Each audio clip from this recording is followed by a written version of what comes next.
Go ahead and speak, Yanya. It's our uniform Yeah. worker. Staple. Yanya, you have your hand raised. Hello? Yanya, I do too. what application are you here for? Yanya. I'd be really careful with this. Yeah. Could set a bad tone. Yeah, I'm gonna, yeah, remove. Well, we can't just Remove. convince people because they have funny names. I mean, True. next thing you know, people with a PH in their name, we wouldn't even be spelling it right. I Spelling mean, it. like Steven. All those poor Stevens out there, what would they do? All right, let's turn our ringers off.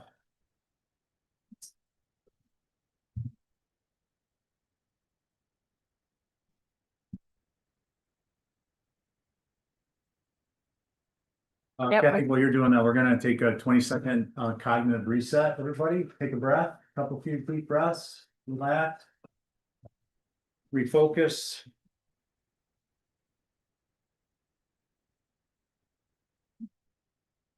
Actually, you can't see, that's why we're doing it. You can't take Too a uptight. couple free deep breaths. Just get up before everything. Just let me know when you want to start, Mr. Chair. Taking my slow deep breaths. By the way, can you all hear me? This We is can, Joe. Joe. Excellent. Thank you. Welcome. Thank you. Okay. I'm as ready as I'll ever be, Kathy. Good afternoon, everyone. Welcome to this edition of the Nantucket Historic District Commission. It's Tuesday, May 26th at 4:06 p.m. Oh, let's see. This meeting is being audio video recorded and broadcast on the town's YouTube channel. Anything you say, see, or share, I guess what you see will be shared also. So there you go. Act accordingly, please. HTC related comments and or concerns from the public. The HTC takes public comments at htcpubliccomment@nantucket-ma.gov. Comments are due by 8 a.m. the Monday prior to the meeting. I want to change that back to public comments from the public. I think that's like a select board requirement. Not that we're beholden to the select board, but they are a wonderful institution. They are. Okay, do we have a motion to approve the agenda? So moved. Regular members, all in favor, say aye. Aye. Any opposed? Carries unanimously. Do we have any recusals on consents? Me. Val? Anyone else? Okay, great. I just want to take a quick look.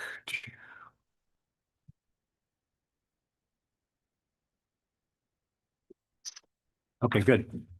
Connie, will you sit? Can we get a motion? Motion to approve consents. All in favor, say aye. Aye. Any opposed? Carries unanimously. Now on to consent conditions. Any recusals? Check it. No. No, I'm good. No, All right. me either. Motion? Motion to approve consent with conditions. All in favor, say aye. Aye. Any opposed? That was Val's motion, by the way, for the minutes maker. Signs. All the work of the sign advisory committee here before us. Do we have a motion to adopt the sign committee's recommendations? That's my motion. Thank you. All in favor, say aye. Aye. Any opposed? Carries unanimously. Commissioner Q&A with Preservation Planner. Hi, Holly. Hi. How's it going? Guys, questions for Holly on staff comments, reviews? Okay. Holly, you got anything for us? Two things. One, this year marks 60 years of the National Historic Preservation Act. So I just thought something good to mention, as well as May is the National Historic Preservation Month, but we on Nantucket don't celebrate it until June with the Nantucket Preservation Trust. So whenever I see anything commemorating the Historic Preservation Month about on Nantucket, I will forward along. Regarding your comments, I did want to mention that I did provide a couple more this afternoon, which I have also printed in two separate packets, as well as it is all on the town's website. Those were some from the 526 agenda that is annotated, so. Cool. And I'll take the moment to say it's our country's 250th anniversary, right? So Yes. show some pride, enjoy it. Okay, thank you, Holly. New business, 40 Liberty fence. Do we have somebody from Shampoo Landscape? Hey, how are ya? Incognito there with the ham.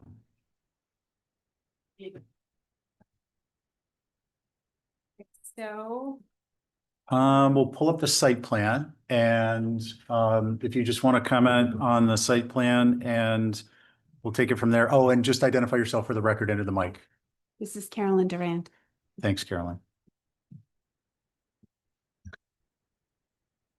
Sometimes it takes a minute. You know what? While we're waiting, I would suggest that we swap those desks because that computer is loaded to the Ethernet. And the select. Oh, now? Yeah. Oh, good. Take that back. You're up. Okay, so the existing fence is a white picket type 2, and the applicant wants to replace it with a taller 5/1 cedar board fence that's going to match what's existing. So the top left photo, if you just drop it down just a little bit, it shows the intersection of where the pickets hit the 5-in-1 fence. And so they want to replace and have it be continuous, the same all the way around the perimeter of the property. Okay, cool. And let's see, that was Angus who reviewed for consent. Do you want to comment or did you have a question? I'm happy to comment. From the picture, it looked like the fence in the rear was actually natural to weather, Yeah. maybe with a little bit of paint that Oh, it was is thrown on painted. from the fence. But yeah, typically with a house of this age, the higher board fence would be in the back, behind like the main block of the house. So where the existing 5-in-1 is appropriate, and I think that it could go up to the back of the porch, but not to the front of the porch, so close up to the front of the house. The other thing is that because of the conservation of the land adjacent to this at number 36, there's a wide open vista of this. So it's unlike other typical situations where the houses are really close together and you wouldn't see the fence. This would be highly visible. Those are my comments. Thank you. Thanks, Dale. Um. Before you comment, can I comment just Yeah. procedurally, with respect to our fence guidelines that were adopted? Thank you, Commissioner Emeritus John McLaughlin. The fence location, the extension of the fence can actually come up to the front corner in terms of a termination point along the lot lines, just so you guys are aware. Front corner of the building. Yeah, but typically not further. And then obviously if the structure is, at a 5-foot setback or a 0 setback, depending on the location, that would come into factor. But so this is in conformance with our guidelines. Val. I was gonna just comment, I think white, I would change it to natural to weather. And my other question is, it's gonna be on the inside of the hedge, right? Correct. Thank you. Let's see, Abby. So with this house, it's pretty high profile. You see it coming up Gardner going down. And it's a historic house. I prefer to keep the white picket and maybe stop it halfway back where maybe Angus suggested, but maybe further back where the porch is deeper in there. So there is a bit of a vista where you look through, and I like keeping that historic look. Thanks, So, Abby. thank you. Greg. I agree with Val, and your statement about where we ordinarily end these things. The only thing that the privet is all on the neighbor's property, right, Carolyn? I believe so. It's gotta be, because like if this fence is shown where it is, it would have to be on the neighbor's property. Anyway, it's there. My only concern or comment is about natural versus white. That's it. Thanks. So you prefer natural? Yes. Okay. Okay, do we want to make a motion? Can I just add Is that something? everybody? Oh, it was, yeah, sorry. Just that the next door neighbor, if it is their privet, wouldn't they have gotten a notice, or maybe not? Yeah. Oh. Oh, okay. What was, I mean. Holly, go ahead. She's a. Thank you. Through you to Mr. Chair, through to Abby. Yes, you did receive comments from the adjacent abutter, Marcia Fader. And she said the fence is not historically appropriate as proposed. The entire length will be visible, especially from October through April. The proposed design does not integrate with the existing white painted arbor, gate, or type 2 fence. The recommendation to run the proposed fence from the rear corner of the property to the rear back corner post of the covered porch, continuing with a type 2 picket forward to the existing arbor, is a good solution to show them with the marked up drawings that I had provided. So a lot of that vegetation is on her property and she did provide photos. Yeah, so to Ray's point, maybe making sure that that privet stays in place, because then if she decides to take that down, we're stuck with a board fence there.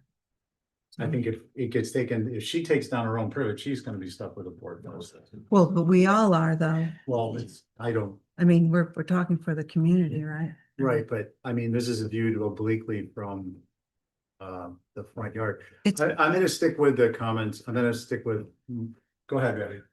no, I think it's, as I said, originally, that this is a very, noticeable house. It's right there on the corner and you see it from Gardner, India, you know, it's in that sort of mix. Right, I would venture to make a motion. I'm gonna go ahead and speak. Oh, sorry. So a couple quick things. One, you know, historically, historically, if you look at the imagery, like we studied for the better part of 6 months, a group of us from the organizational focus committee undertook the task on behalf of the commission at the commission's request, and then we made recommendations that were voted on. To summarize, fences were the romantic notion and the design notion is that fences were to separate the public space of the road and the sidewalk from the semi-public, semi-private space of the front yard, entering the home from the private space of starting at the front of the home to the backyard. So that was a romantic and architectural type of a program. What we found in addition was that fences were actually brought up to the street and ran across some of the front yards because they were actually used for agricultural purposes to keep the animals in downtown Nantucket. So, you know, there's a mix of history there. My belief is that we do have those guidelines. This fence is, this is a kind of a prominently located structure. However, the fence that's being proposed is located nearly halfway back on the gable, whereas the guidelines indicated could, or on that side of the home, whereas the guidelines indicated could be the front corner. Natural to weather is going to blend in with any plant material that's there, or at least the shaded side of the home. And we have these on, we have these that come up to this corner, up to or closer to this corner on Orange Street pretty regularly. So those are my thoughts. Now, do we have a motion? I would make a motion to I'd make a motion to continue with the natural weather fence from the back, which would be the southwest corner, up to the back of the porch, which is 3 sections back from where it's proposed, and keep the existing type 2 fence from there the rest of the way up to the arbor as it exists. Okay, all in favor, say aye. Aye. Opposed? Right. I'm a no. Thank you. So for the record, Commissioner Pohl and Commissioner Welch vote. Do you, well, I mean, we kind of went right to that. Do you need a chance to revise, or you're good with that at this point? Okay, They want to change it, they'll come back and talk to you again. yeah, that sounds good. Get it moving. We appreciate it. Yeah. Thanks. Are you doing an exhibit A, Angus? Yeah, that was per Exhibit A. Sure. All right, 35 Shell Street, pool patio. Is anyone from Atlantic there?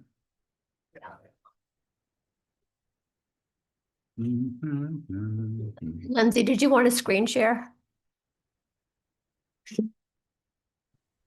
No, I don't think, I think I can, if you just pull up the site plans, it'll be pretty easy. I'm sorry, what? Sorry, can you hear me? You don't have the what? Paperwork that she sent in this afternoon. Okay, so apparently Alicia sent some paperwork in, a PDF, and we don't have a copy of that, so. Do you have it? I do. I thought she had sent it to you guys already. Yeah, This. but we didn't have time to organize it. Oh, gotcha. Last minute, the way that So we're all it trying was is really just a picture that the gate was already installed. So right now, like as previously approved, there was already a fence installed within that privet hedge that you see there. That hedge is existing. And then there was a gate that was installed. It's also got a 5-in-1 or a cedar board gate. So the visibility of this is you'll never see it because it's completely enclosed in cedar board fence. And the fence already exists. It's already been installed. So I think the visibility there won't be any visibility of the pool or patio area. Gotcha. Does anyone have any questions? Yeah. Well, Um, the fence that's there was approved at one point, or it just was installed? Sorry. No, it was approved by HDC and it was just recently installed, so it's already existing. Okay. It was approved last year. I guess there was a question of visibility from the bluff walk. You wouldn't be able to see it because there's a cedar board fence on the inside of the privet hedge. So the privet hedge is already probably 3 or 4 feet wide and 7 to 8 feet tall or 6 feet tall. And then this fence is within that hedge. So like even in the wintertime when the leaves fall off the privet, you're gonna see through the privet out of cedar board fence. So, Lindsay, Mhm. sorry to interrupt. Can you bring up and point out the image? Or are you staring or is Fiona? I am. Lindsay, did you see what's on our screen on the YouTube? So these don't take into account, yeah, so I mean if you look through at Bluff Walk number 2, if you kind of look through that hedge, you can see the outline of that fence behind it Okay, on the inside of it. thank you. So so we did it so that we would make sure that it was never visible. Any other questions? That No. other hedge at number picture 4 is not that same hedge. That picture is of like a little separate little seating area on the bluff that we're just asking for a gate on that. Belle, any other questions?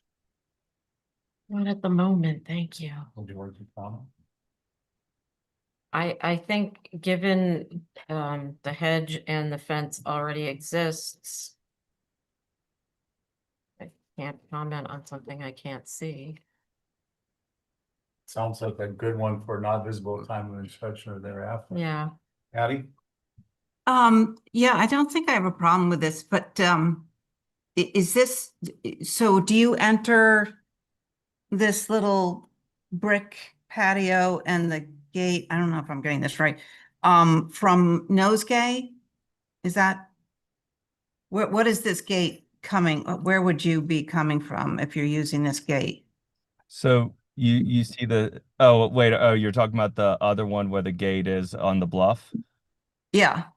Or Yes, what? so I think if you zoom in, it should show that gate location. You would come in from like you have that 6-foot walking path, and then you go to the right, and then there's well, I guess yeah, you take a right, and then you'd enter it in from the side.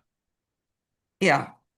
Yeah, I don't have an issue with the gate. I like the way it's got the hedge around it. It's kind of secret, like the sort of like these little things you see along the bluff. My concern would be the pool. So the gate. Are we talking about the pool as well? You Yeah. can, but it's not Yeah. visible, so that's not a guideline, that's a law. Okay, well, I have a problem with it. So I'm fine with the gate. Okay, thank you. Angus? So along the Sconset Bluff and where this bluff walk is more the front of all the houses along the bluff than the back. So I'm looking at this as though this is in someone's front yard, and the proximity to the public way, the bluff walk, it seems too close to me. So I do have an issue with it. It just, I think it's just going to change the character of the walk, but, yeah. That's it. Thanks. Thanks. Ray? Oh, it's on the I other don't side. think the pool is gonna be visible, given the privet plus fence, as has already been discussed. Thanks. I agree that the pool isn't going to be visible with a fence and privet and not visible at time of inspection thereafter. And I caution the commission to be defining front yard arbitrarily. We have, a roadside with the front street, and we have, maybe a couple thousand yards away, a new structure that's going in that wants to condition its front on a driveway access versus a known road. And if we're not consistent, we are going to put ourselves in a very difficult position. So I would just caution that. Do we have a motion I would move to approve this as submitted. on your motion? All in favor, say aye. With the Aye. caveat. With the caveat. Opposed? I'm opposed. Yeah, not- Yeah, no. Oh, I heard him whisper, not visible to inspection or thereafter. Wait, hang on a second. Put on the CO. Oh, the survey info. Yeah. Right? Did I get No, that right? with the with the pool caveat. But this, well, and also the survey info on Wade cottages. Okay, so I'm gonna amend my motion. So approve is submitted with the proviso that the pool will not be seen at time of inspection or thereafter. And the applicant should provide the historic information on the famous Wade cottage. Thank you. Thank you. All in favor, say aye. All right. Opposed? That was just a, No. that was a belt and suspenders vote. Let the record reflect Abby Camp, Commissioner Camp opposed. Okay, did I hear some? So thank you. Oh, you're welcome. Next up, 47 Warren's Landing. Good evening, Ethan. Lou, We'll appreciate your brevity, oh, this is a lot of stuff. even more so. I know I'm here for revisions. So this is an existing house that has an approved demo move off and a new approved design. When they have a building permit, they decided they don't want the new design. They want to keep, I explained all this to Holly. I read her notes also, and she can explain better the history of it. They want to keep the existing foundation because it's brand new, and the foundation is currently like 2 feet out of the ground, 3 feet out of the ground. So based on that, they had me design a new house on top of the existing foundation and adding more foundation. So also the new design I did at Gambrell, because it keeps the shape of it, keeps it one, it's now 1 foot shorter than the approved design that they have a building permit for. So it's a Gambrell shape. Thank you. And based on Holly's comments, I read them and I submitted some changes from her. She can explain more.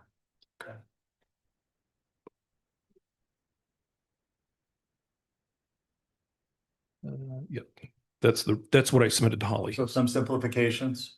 Basically, the little shed dormers from these ornate dog houses, hips to sheds, and change the pitch from a 12 and 24 to 12 and 20.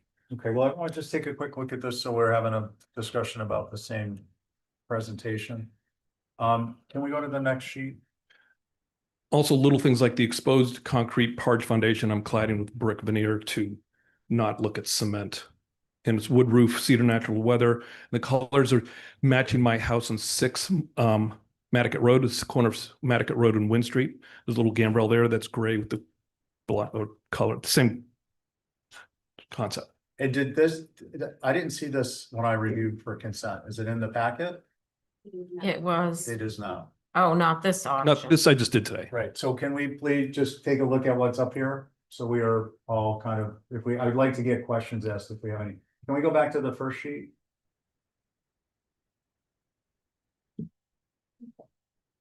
Next, Yeah. the next one, please, Fiona. I don't know why it looks so faded. I don't know. The next one. And the next ones. And we'll all have a chance to look at them more. I just would like to see, if somebody had a question I wanted to get. Ethan, I'll say this for the group, please make sure if there's anything that's gonna get posted, that it gets submitted by the deadline. There was a holiday. It's okay, still a deadline. Who'd like to go? I can go. Abby? I prefer the shed dormers. Thank you for that. On the only thing I noticed on that east elevation was, I think the gambrel looks appropriate and looks like something very Nantucket-y. But the second gambrel on that east side looks a little bit like a second thought. And I was wondering if just the hip roof could go over and die and not do that second gambrel. It just looks a little bit. It's funny you say that's what I actually did and they want that, so. I don't Mhm. think- Yeah, I could see the thinking in this, but thank you. Thanks, Dale. I appreciate the simplification. Thank you. Right?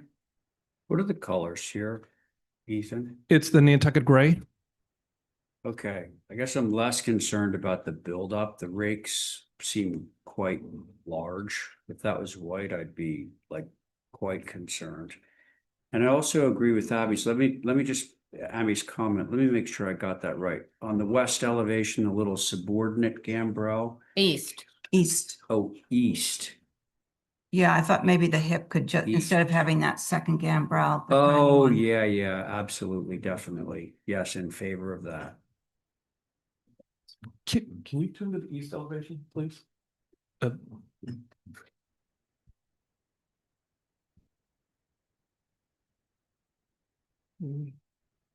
West. Next one up. Next one. There you go. That, yep. Yeah. The original design had a hip. The hip going over. Yep, match to the porch. It's just continued around. Yeah. Like. Angus. So there were approved plans for an addition before, and your first rendition was better than that, and this is better than that rendition. So I think it's all moving in the right direction. I agree with what's been said so far.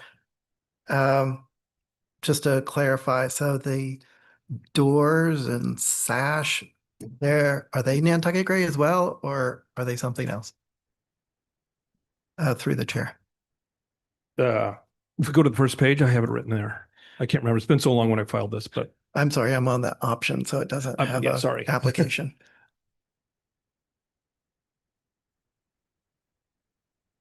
Black. black. Sash? Yeah. Indoors. We- Which seems to be the trend out there in that neighborhood now. No. Trend everywhere. Anything else? Angus? Yeah, I would probably prefer to see some other kind of thing like green or Nantucket red, or not Nantucket red, but a dark red or something other than the black, but You mean like everything gray, else, gray. Yeah. something. Yeah. Thanks. Thanks. I think that leads to me. I actually had this for consent with review. Either the original structure was, nicely done. It's just too ornate for that area. And I agree with Angus, who agrees with Ray, who agrees with Abby. And I think that at this point, given the consensus view, and Exhibit A with the mini gambrel turned into a hip would probably be sufficient, unless somebody wants to. By the colors, I'm actually fine with the black on the gray. I see that out there driving around a lot, and with the sun, it blends in with the window glass and the screen, and it's. Yeah, that's why I chose it. If it were white trim, if it was anything like that, I would have a very different opinion, because it makes that contrast even starker.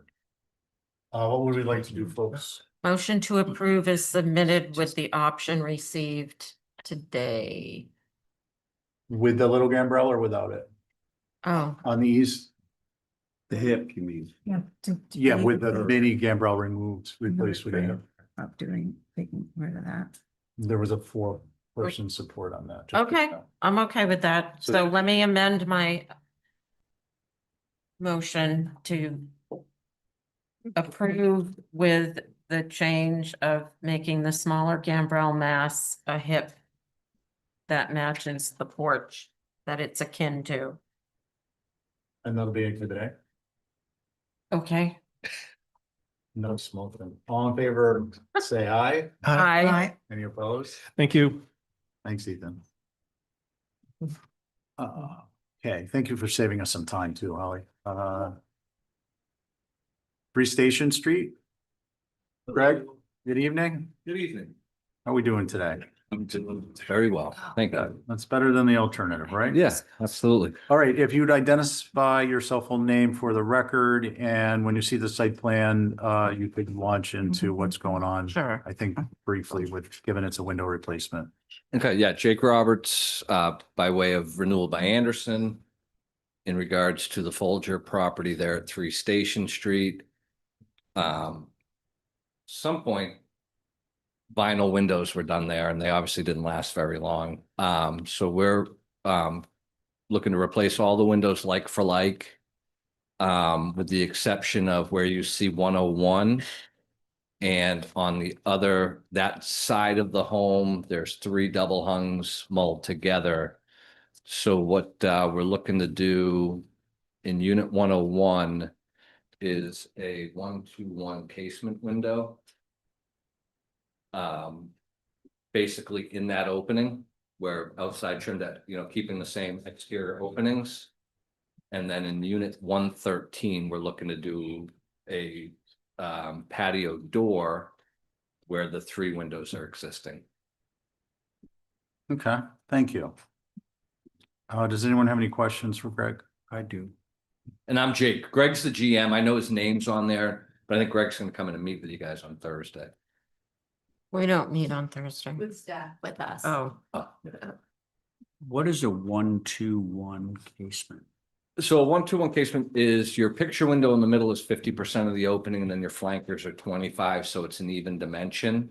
And if you, I don't know if you've ever been in these little cottages, but it's extremely dark, and they were hoping to open it up and bring in some light. Mhm. And on the far side, where the 3 unit 113, they're hoping to put a patio door and then just have a little at some point, put a little deck off that patio area where they can kind of maybe put a grill or whatever and have it as an egress entryway into their living room.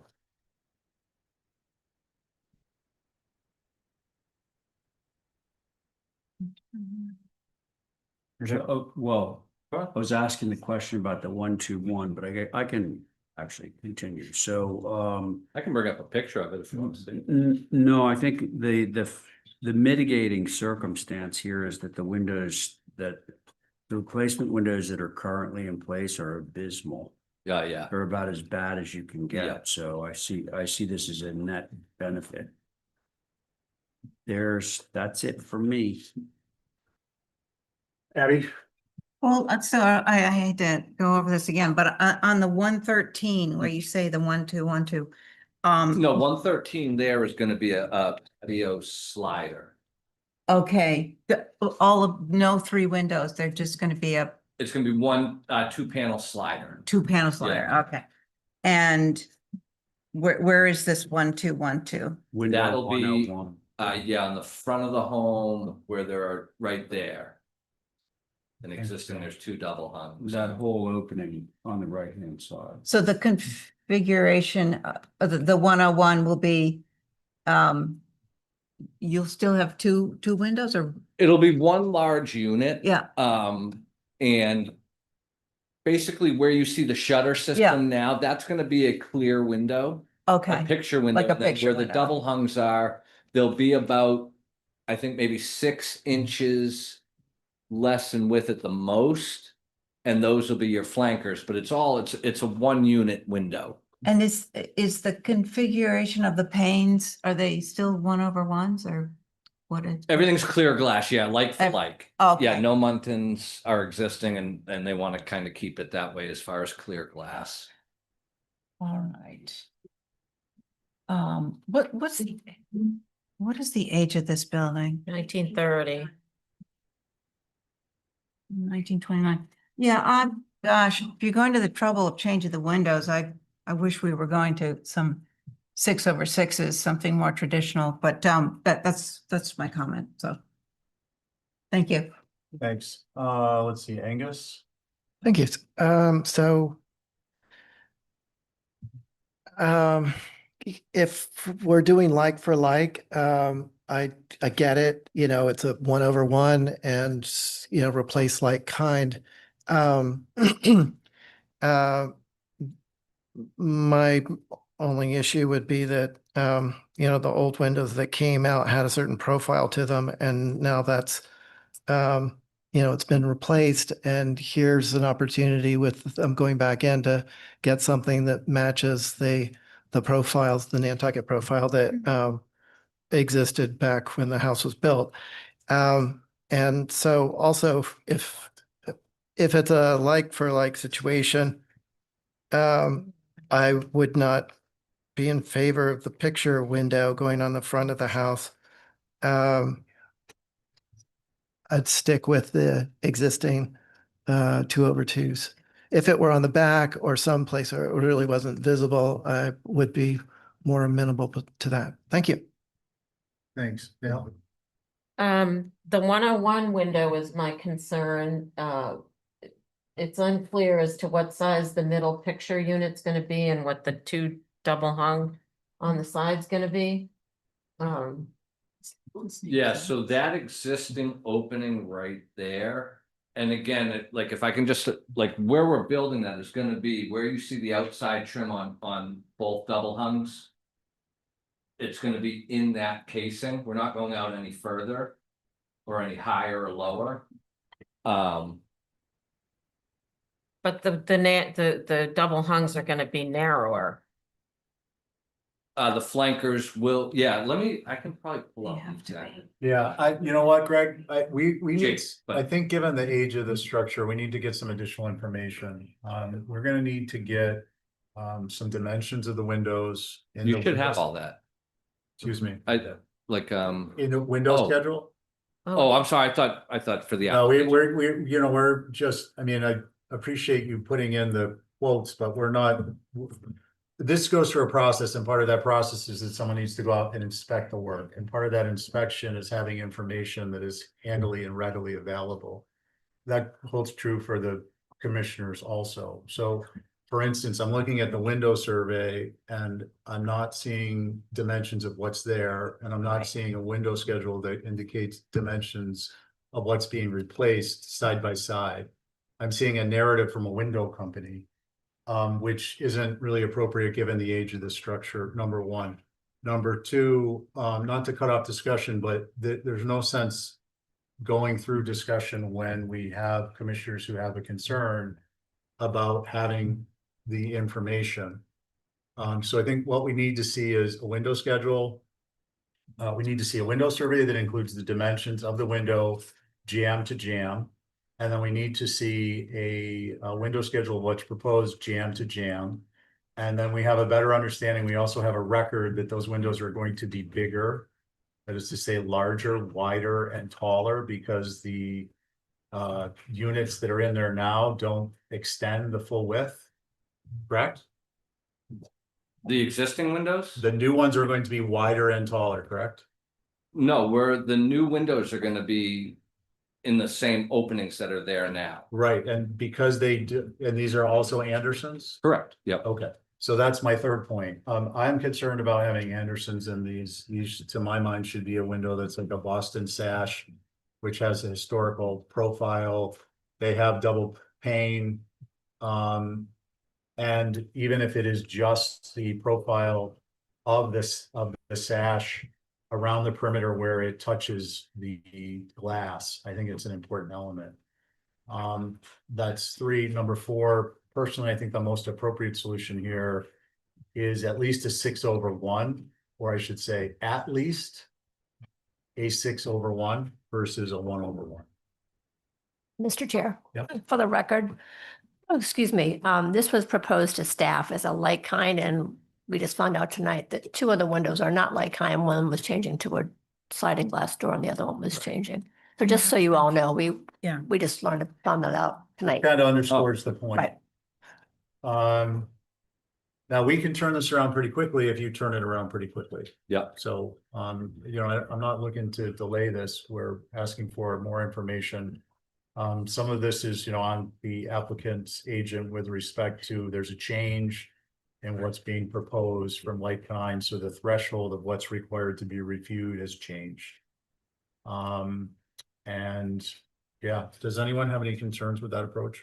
No. Oh, Okay, I just, you know, I'm not speaking for you, but I'm just seeing what's going on and I'm trying to move this along so it's productive for everyone. Yeah, no, I'll make a motion to hold for revisions and information on what windows are really going in there and upgrading the drawings to include the French doors, the French door configuration, and the dimensions and the new, if you're going to change the panes, to add that to the application. And I think, may I just second that? Yes, for- please. I think an important aspect of this, Greg, is that the window, looking into changing these up Andersons. I understand that these are in place, but do we have any indication that these were previously approved by the commission? Not that I'm aware. Yeah, and it's a 1929 home in this location. In addition to that, it would allow the owners to have windows that are wider and taller because they will fit into the opening and match the casings, as opposed to having this frame. It's a little bit wider in itself because it's got the window, the Anderson frame, and then the picture frame around it, and then the mounting flange. So just to recoup. Last year when I came in here for the first time, Sconset and Old Historic were the two places you mentioned that, hey, don't get excited if you sell windows in those areas. Right? So Pardon me? when I first came in for the first meeting, you guys had mentioned that Old Historic and Sconset are really tough. So you're probably not going to accept Anderson windows in those areas. But you don't want Anderson windows in this home either? Well, because, so there's one, yes, and I'll just quickly answer. The one overarching aspect to location is age of a home. Mhm. So we could have a home on Cato Lane that was built in 1920, and we're going to give that a higher level of scrutiny than we are a mid-century ranch on the same street. Mhm. Now, the mid-century ranch has got an upgrade recently in some ways, so that too is changing. But yes, in order of priority in terms of geographically, it's the old historic districts downtown in Sconset. And then it's any structure that is got historic significance by virtue of the fact of it has a contributing status and or it's simply its age. Okay, yeah. So not to throw you a curveball there, but those are really important distinctions. Yeah, understood. Okay. And then just for example, with these, I think I know what you're talking about with height and size. These windows were inserted into those existing frames at some point. They're Exactly. probably 20 years old. They're not as old as they look, but Right. when we insert, we're bringing everything back to the original stud. So we are, yes, the windows that we would put in there would gain glass. You're not gonna, because vinyl has to be super thick. So anytime you're inserting, I know I don't see any vinyl windows over here and we don't carry them. But the vinyl window has to be super thick. So there's a lot of glass loss when you install vinyl windows, but with the strength of the wood composite that Renewal by Anderson carries, it's a much thinner frame. Right. So yes, you'll get a bigger window than what's existing in there now. And the biggest concern with the windows, the Anderson windows, is that it has that picture frame. Right, yep, I remember the conversation. That's the biggest problem when it comes to having a windows that look historic, even if they have a maintenance profile that's characteristic. In any event, we're way off our motion. Abby made a motion to Yeah. hold for additional information and revisions. Right, and I might just add that, because it should have the Nantucket profile, the window that you do include. And I think you can go ask staff, right, to make sure that that's the correct. Yeah, but Nantucket that's, one. I mean, that's gonna be Profile. up to Greg, who's renewal by Anderson to figure out. I'm Jake though, by the, yeah, Jake, I'm yeah, sorry. it's all right. Greg's the GM. It's okay. I'm sorry. I've been called worse. So in any event, the commission would prefer historic profile. I'm just pointing out that you were renewal by Anderson. Mhm. So that's gonna be up to you guys to figure out what you want to propose to us. Mhm. And we'll kind of go from there. Okay. Right. And just to recap, you want 6/1 regardless. If I come back with clear glass and we do something different, it's, Well, we prefer 6/6. Yeah, But you're I trying. heard at least 6/0. I'm like, at least a 6/1, I think is appropriate. Does anyone have a? Does anyone think a 1/1 is better than a 6/1? No, I think we're going for 6/6 because that's what the Right. originals. And then how far, and then, we can address if you, bring back, figure it out, bring it back, we'll go from there. The Okay. JED has 6/6. Okay, okay. and if there's some extenuating circumstance on using the Andersons that are gonna have an historic look, then make sure you bring that back to us too. Sure. Yeah. Okay? Yeah. I remember I brought in like our Muntins and everything last. Yeah, I seem to recall, and it's just, we get a lot of applications, so we're not having that in front of us. It's a little more difficult to remember. On Abby's motion, all in favor, say aye. Any opposed? Okay, that carries. So I would move to track the Historic determination. determination. Yeah, and the significance of the historic determination is gonna have more significance if we were to have replaced those windows with what we were. Okay, so we're gonna pick up the historic determination when we meet again. Okay. We'll see you under old business. Now, will this all get emailed to me or? If you. Yeah, Okay. Yeah. Cause I got to bring that back to the office and wonderful. All right. Thank you all. Have a great night. thanks, Jake, Night, night. and give Greg my best. Two Stone Alley. Linda. Gee, it's been a minute. Yeah, where have you been? Not long enough. Missed you. Somebody get that woman a Snickers. No, my brother died yesterday, so Oh, No. that's horrible. I'm the only one of 4 now that can deal with it. Well, you have our thoughts and prayers. Thank you. Condolences. So I assume it's the regular board? Matt? Good for battle. No, actually, we're on the same team. Oh, okay.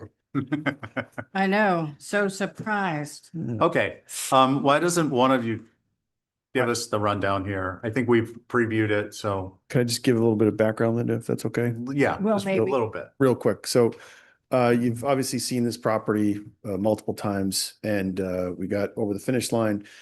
During the process, I invited Linda through to see the renovation, the historic fabric that we kept there. And we started talking about this railing detail at the back porch, which is that one story, which we were calling section C. It's the real tail end. And long story short, we just felt like the railing in some form was really important. And then we asked Linda if she would help us do some historic research, and she thankfully agreed. And so she's provided a lot of historic precedent, done some incredible research. So I'll let her take it from here. Thank you, Linda. Okay, I've given you most of them that I could find. Along the bluff all the way down to the intersection of Francis Street and Union Street looking up, and then I can see quite a few when I'm standing on Orange Street looking down. I gave you all the vegetation that they planted some years ago, which has matured. And when you're down on Union Street, which is the only place you can see it from, as I walk down, up and down Stone Alley, I took pictures going up and down. It looks odd compared to all the other flat roofed elements up and down the bluff, which I've worked on a lot of them. So we had thought that to actually give it something, so it just didn't look like a flat roofed Proud Mary coming over the cliff, that a railing would work. It's sort of inset. We gave you the 3 options. I prefer the first option to the other 2. One has a hip on it and one has it's set back on all sides. And this isn't a party deck. It's only accessed by the main bedroom for the couple that's staying in that bedroom. And I've given you an example of what you've already approved on the side, which is right there. So that railing already exists. down that south side of the building. That is the mock-up that we did some time ago on the left. And that was when we pulled it back from the edge and pulled it back from the sides, but it just doesn't look right. So if you go to option A, it sort of gives it some character. As you know, I fought this thing for 4 straight years. Nobody knows this structure better than I do, and maybe Holly and Matt. And we And- sat through it too. And I just, I've been in it, I've been around it, it's up, there's nothing you can do about it. And now I would like to make it sort of like it has some sort of a character to it. Because right now, when you are on Union Street, it just looks like this big flat thing coming at you. There's no demarcation on it or anything else, like all the other decks going down, all the way down to Francis Street. There's got to be at least 20 of them between there and there. And some have, one I did at 56 has 3 or 4 decks just lined up on top of each other. The one right next door, if you go to the photographs, if you hadn't looked at them already, is a very prominent deck. I mean, literally right to the south of it. And so I figured that we'd come back, and if you need to have more time to look at it, we're completely available to walk it with you or go up there with you or take a look at the 3 options. So I'd love it if option 1 could get up there somewhere. Okay, thank you, Linda.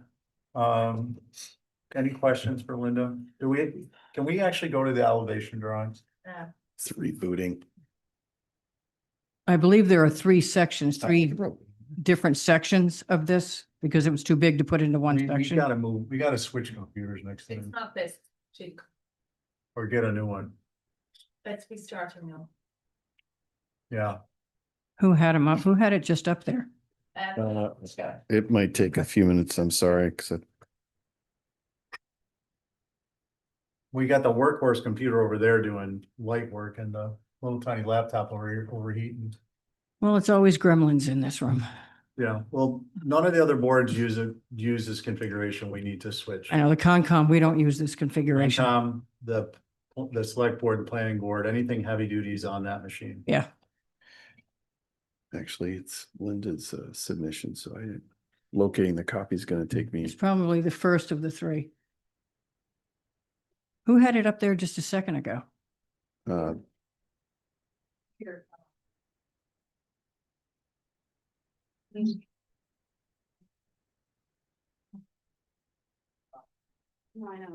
It's all Greek to me.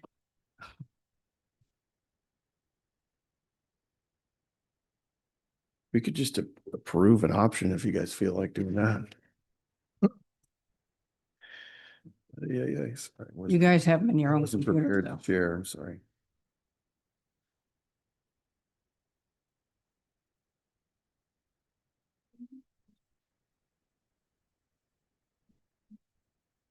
Every time I try to share something from my computer, it never works.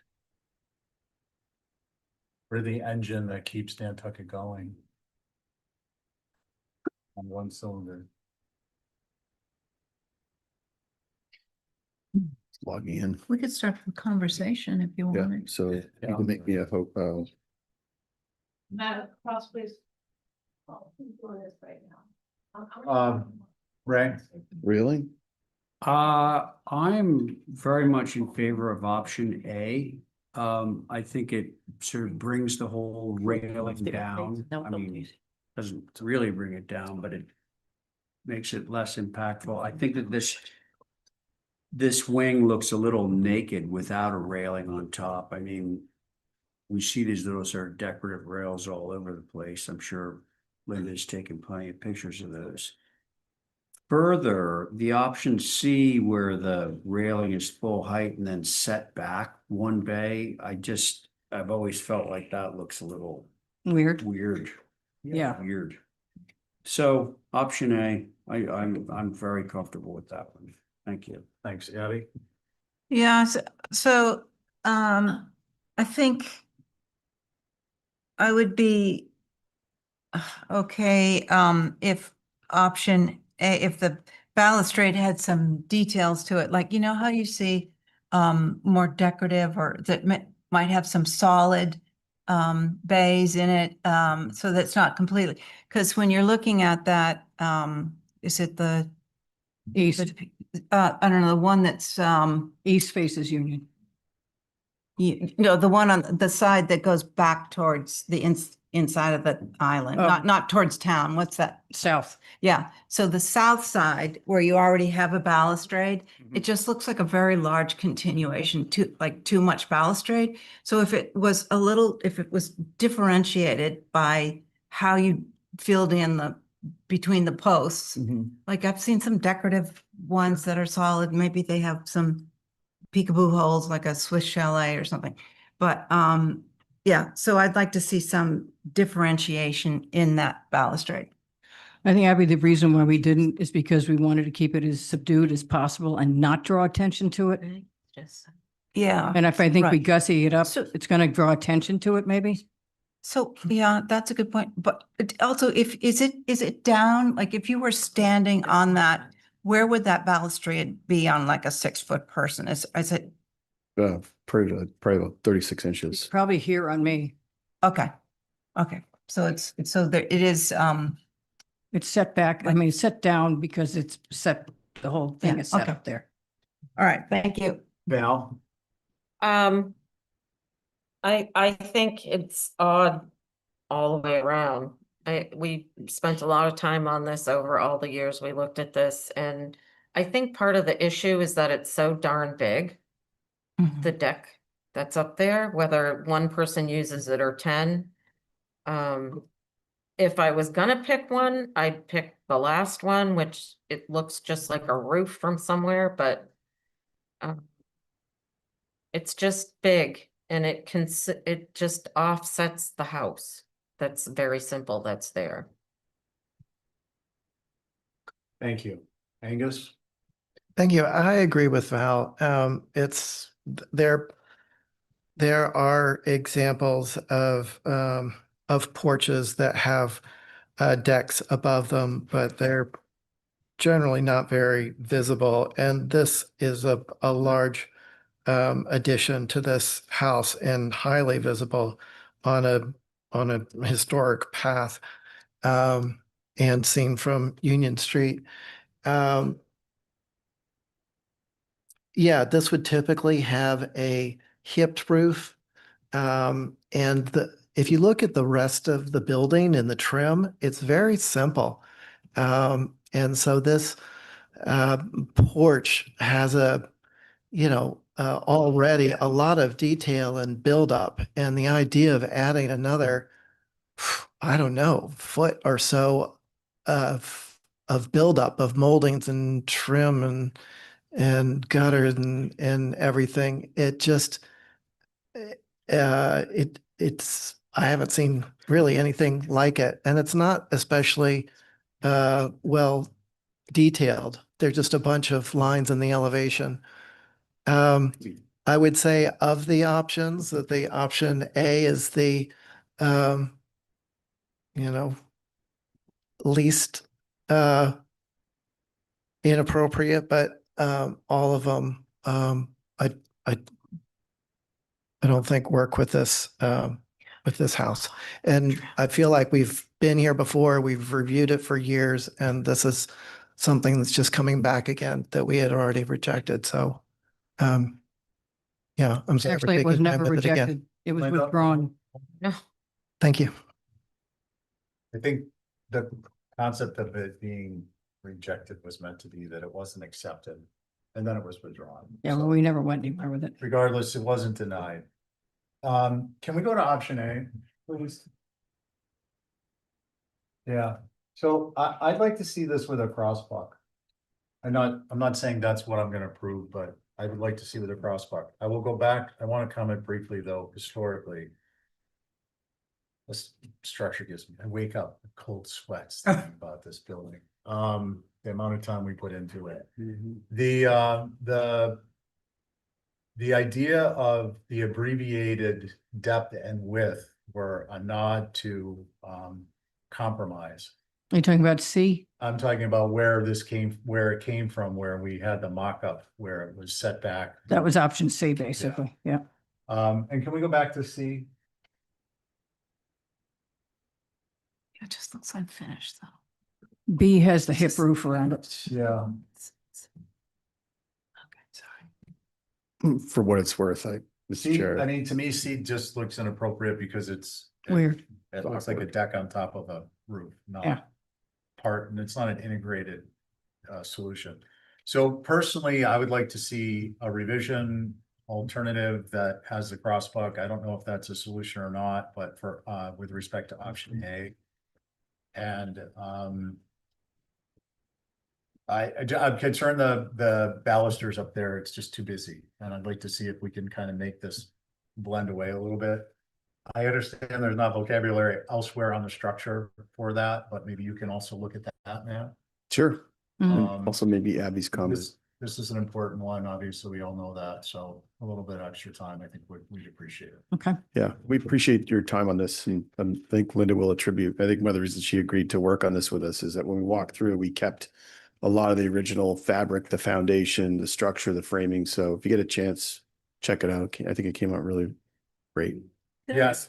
Just a quick question. go ahead. Is on that south side, is that balustrade in place yet? Yeah. You- Yeah. Yes? Yes. Okay, Yes. so we can't really see it because No. then we'd be trespassing, but But I would walk up and down Stone Alley yourselves, because I was surprised that I just could not capture it with a camera anywhere from Stone Alley. So just walk up and down Stone Alley and you can see what's happening there. Really, the only visibility left is the one straight on Yeah. Union Street. And well, and you get a glimpse of it, there's one spot on Union Street, but it's just a glimpse as you go by. And I'd like you to take a look at the pictures we put in, because there was a statement made earlier that there's nothing like it. 56 has 3 or 4 decks stacked on top of each other. The one next to it does, and then next Yeah, to it let's does. So not go backwards. I just like you to just look at the pictures before you make those statements. We are gonna study them. There's no question people will be, if they haven't already, I presume they did. Can we get a motion to hold for some alternative and perhaps some other revisions? So moved. All in favor, say aye. Aye. Any opposed? Okay, that carries unanimously. Thank Thank you. you. Thank you. Okay, we are now on to 14 Hussey Street. Linda?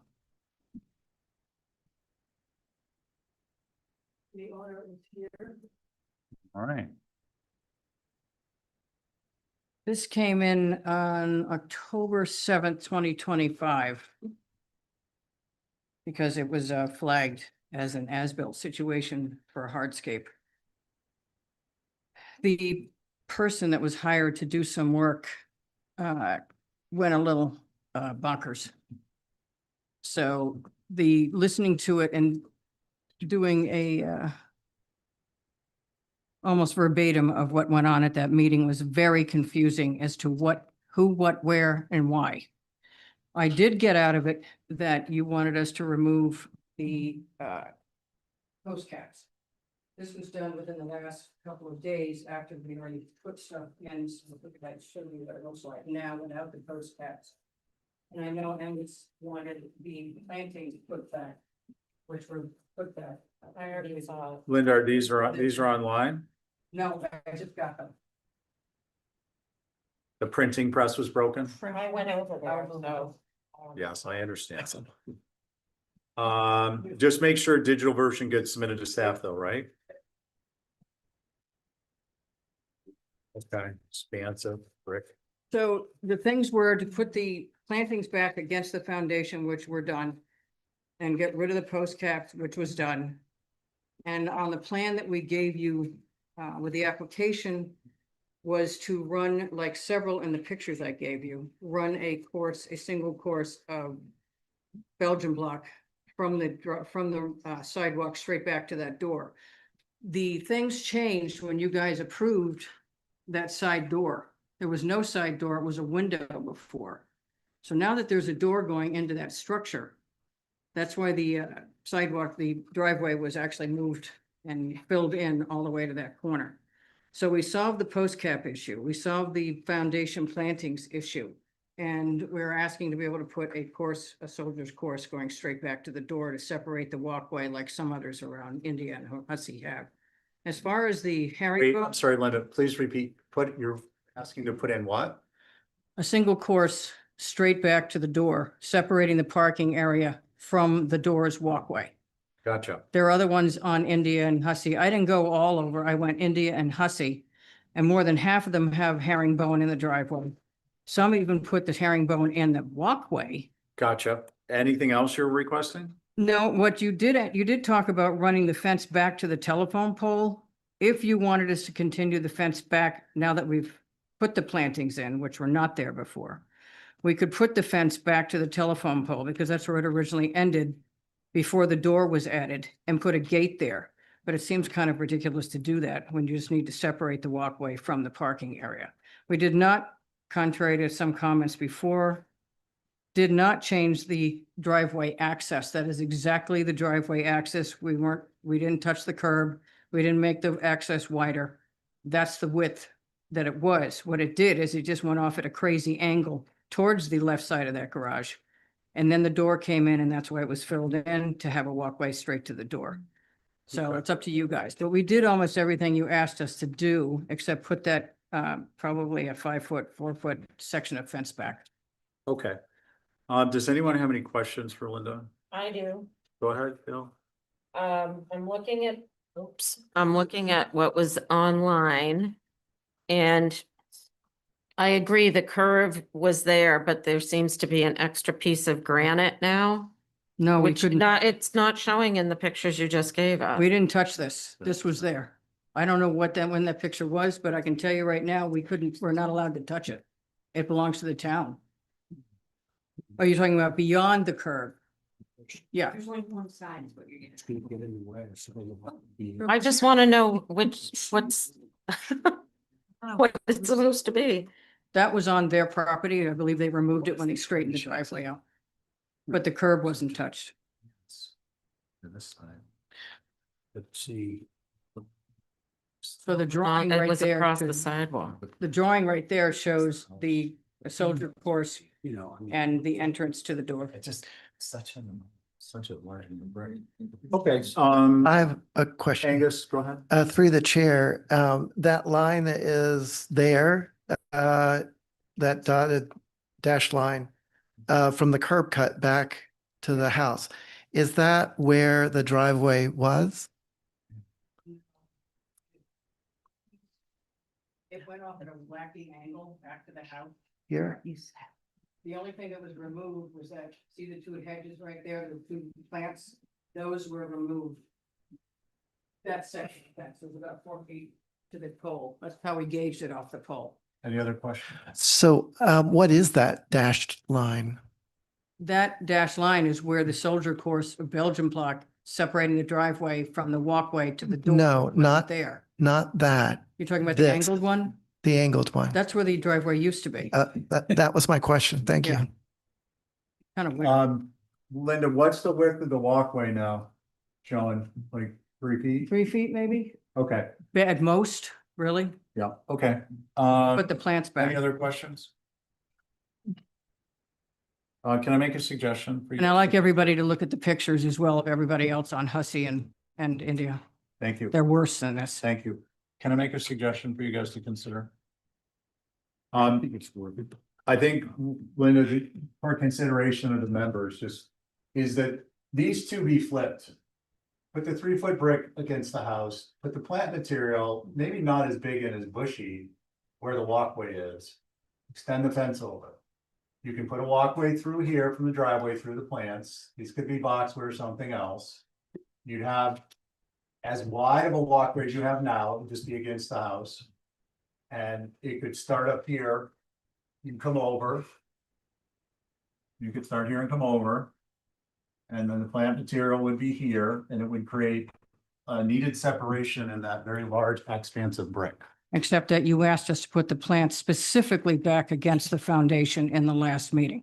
Specifically to do that. Right, but And it the looked last much better. meeting, this is not, I'm seeing this as new business. I get that, but that's why we went away and came back with Right. using two things that you specifically were Okay, very strong that's fine. about. I'm not gonna debate over it. I just wanted to put that out there for consideration and discussion point. Given the expanse of the brick that we're looking at. Who'd like to go first? I'll try. First, second, sorry. Cause I kind of jumped. in. Oh. I don't mind the idea of discerning the path to the door. I just don't think it should be Belgian block. Okay, Maybe be granite or Okay. just turn the brick. I'll left that amount, whatever the material is, up to you guys, whatever makes it work. Thanks, Abby. And so my concern is that there's a lot of brick and how to break it up. And I like Stephen's idea of, even though we made you do the other, or I would go with the your proposal, but Granite, I'd like to bring that picket fence just to obscure a lot of, there's an ocean of brick there. And if you brought that towards the telephone pole and maybe put a gate in there or something, just to mitigate that large field of brick. So I that's would actually go, on the plan, Abby. That's the plan we put in, is to bring and one of the other explanations, to bring that section back and put a gate in it. then I'm in favor of that. Okay, Okay. thank you. Let's see, Ray. Yeah. I may have missed this discussion with Abby. So what I'm looking at here is that the gate would be, the fence would be extended, or a gate would be added Mhm. essentially out to where the existing curb cut is. Well, it went to the telephone pole before.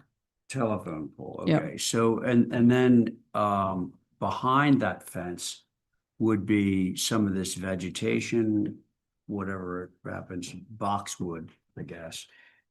See, the big issue here, I believe as Abby just said, is the expanse of brick, just sort of unarticulated. So Stephen's suggestion was a good one, although that pathway would need to be really narrow because the garage doors aren't that far away from the Right. people door. We can't move the hedge. So I'm not sure that like there would be enough room to actually do a planting bed unless it was something really thin.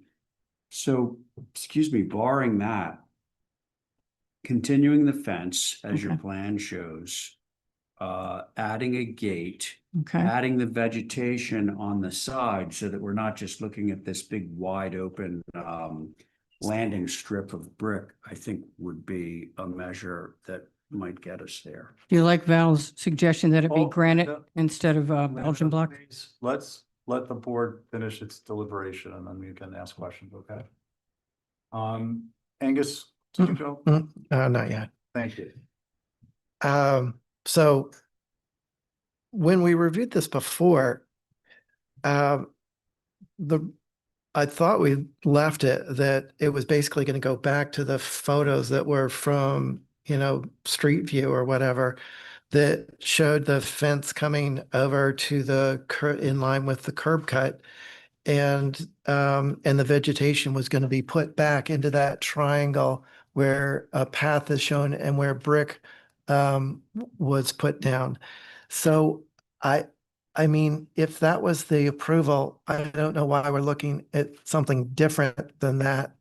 But I don't believe that there's room to fit, as Ray has pointed out, a driveway, vegetation, and a path. And so I think the way to get to that door is up the driveway. I don't see the room to do multiple functions and to just have a line through the expanse of brick is doing anything except making it complicated. It'll still read as a big expanse of brick. So those are my thoughts. Thank you. Thanks. So I'm going to go back to the point I made earlier. If you look at this image, this expanse of brick is just worn down there. At the very least, to me, you've got a double wide driveway. The fence could extend. Secondly, it's very foreign to me that you would have a fence stop. I think the telephone pole's here. Have the fence stop with a gate and a gate and a post, and then you have a plan. Like it doesn't. I'm assuming the fence keeps going. Well, Linda keeps saying to the post. It's to the pole. That's where it was originally before they took it out.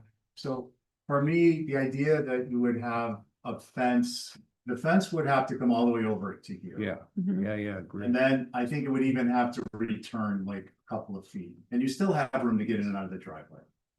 I think Angus makes a good point. There is clearly, if, Linda, what's this set of stairs? Yes, it's stairs. Okay, so this is 3 foot wide. So this is easily 6 feet wide. Easily. So if that's to scale. So It's these not. These plans could flip flop. The doorway's here. You could have a gate and you could walk straight down, or you could have a gate and you could walk over here. And you have plenty of room for plant material between the two. That's just, these are my personal design estimations, having designed a lot of landscapes.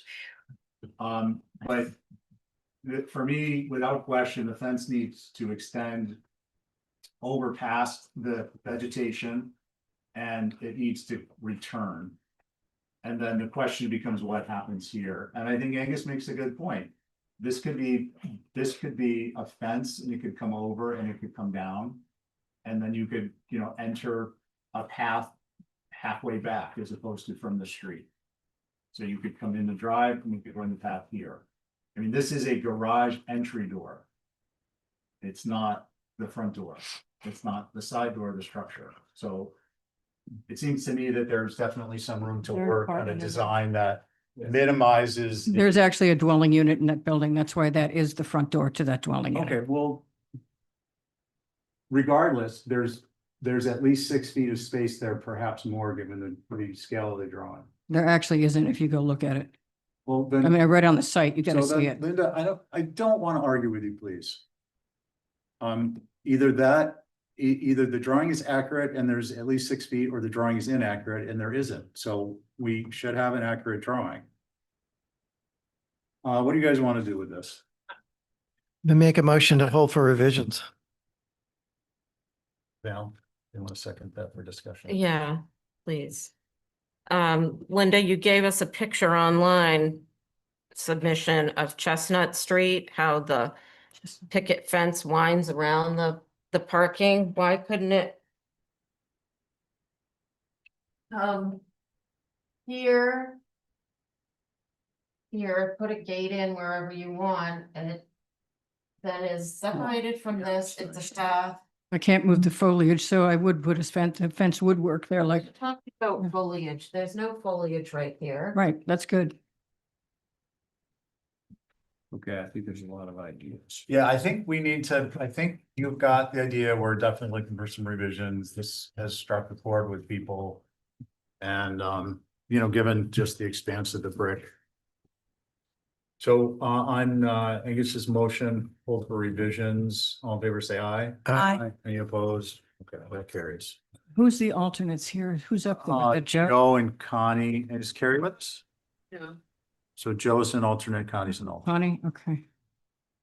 I'd like you to do me a favor when you're trying to get in and out of town now.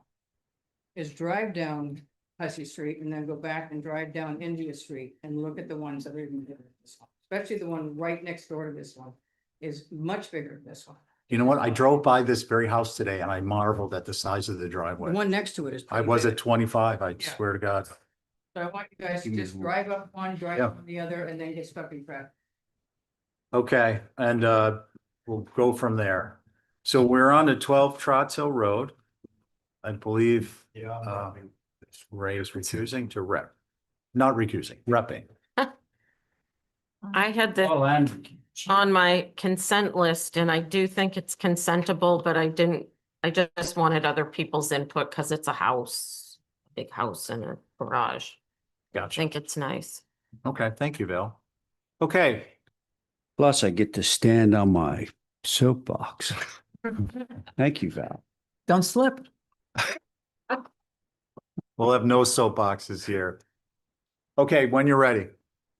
All right, so on the north side of Eel Point Road in Dionis, this is down a dirt road that some of you may have gone down before. There's a big sort of horse farm to the left of this that Lisa and I did years ago. That's sort of that big wide open space. And this is the neighboring lot and we're looking for this gambrel. What's up on the screen right now? That is this front, also known as south elevation. So that's facing back to Eel Point Road. The one underneath, I believe, is the west elevation, but let me make sure I'm saying that right. And this, East, did it say east? yeah. I can't read it. Okay. So the east elevation is the one that would face to Trotz Hill Road. So, theoretically, the largest visibility. And if we continue, we have the north elevation, which faces back to the water, and the west, which faces over to that horse farm that I was talking about. The one thing that I realize is missing from this plan, and I kind of apologize for it, is we didn't give you any kind of planting information. I know we're not reviewing the hardscape right now, but this has white trim. The idea is that it's not going to be visible from the road, but you have no way of telling that just looking at the site plan the way it is. That's kind of it. Open for questions. Questions? Let's see, who are we gonna activate? Connie? We're here. Joe will be next. I had a question with the site plan. I was a little confused. So, who's controlling? Me. Maybe page 9? Oh, okay. So, yeah, this, Angus, the site plan is upside down. it The doesn't help. title block is in the upper left, is supposed to be in the lower right. I mean, I'm not sure that's what you were getting at, but So this is the orientation of Trotz Hill Road headed north, right? That correct. way. Okay. Yeah. And then Yeah, the yeah. horses That's are, over on the left-hand side, yeah. but so that's Trotz Hill. So this is the like the horse paddock there? Yes. Yeah. Uh, okay. Because the property is like this angle thing, but then in all the photographs there was like a rectangle that was marked out sort of where this was. So I was a little confused. Thank you. In the, Yeah. in the photographs. Okay, yeah. Any other questions, Oh, thanks. concerns, Hmm. motion? Yeah. So my concern along this road, it's a very vegetated road and you really almost don't see any houses. And yeah, there. So there's a really good buffer and I'm glad that applicant brings up the, the landscape plan and what vegetation would be like for screening. But these are, kind of one and a half story and they're set back and this vegetation along here, it's almost like the road is dropped. So, so there's a lot of screening of houses. But along here, near where the paddock was, there was a platform that was set up. Was that on the property? I think that was probably on the property before these people purchased it. Okay. Ordinarily people are putting that stuff up to sort of market the property and the views and all that. Because that was very visible, and if that was the second floor and not the height of the second floor, but in the roof, I was concerned about how visible this might be, which would change things along here. Because yeah, you really don't see much along this road.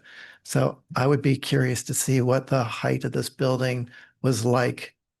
Um, what's in view along there. Okay, got it. Thank you. Can we go back to that aerial? I have a question. Do you know, or will you get us the height of that building? Yeah, Okay, thank you. so that's actually the guy that sold the property.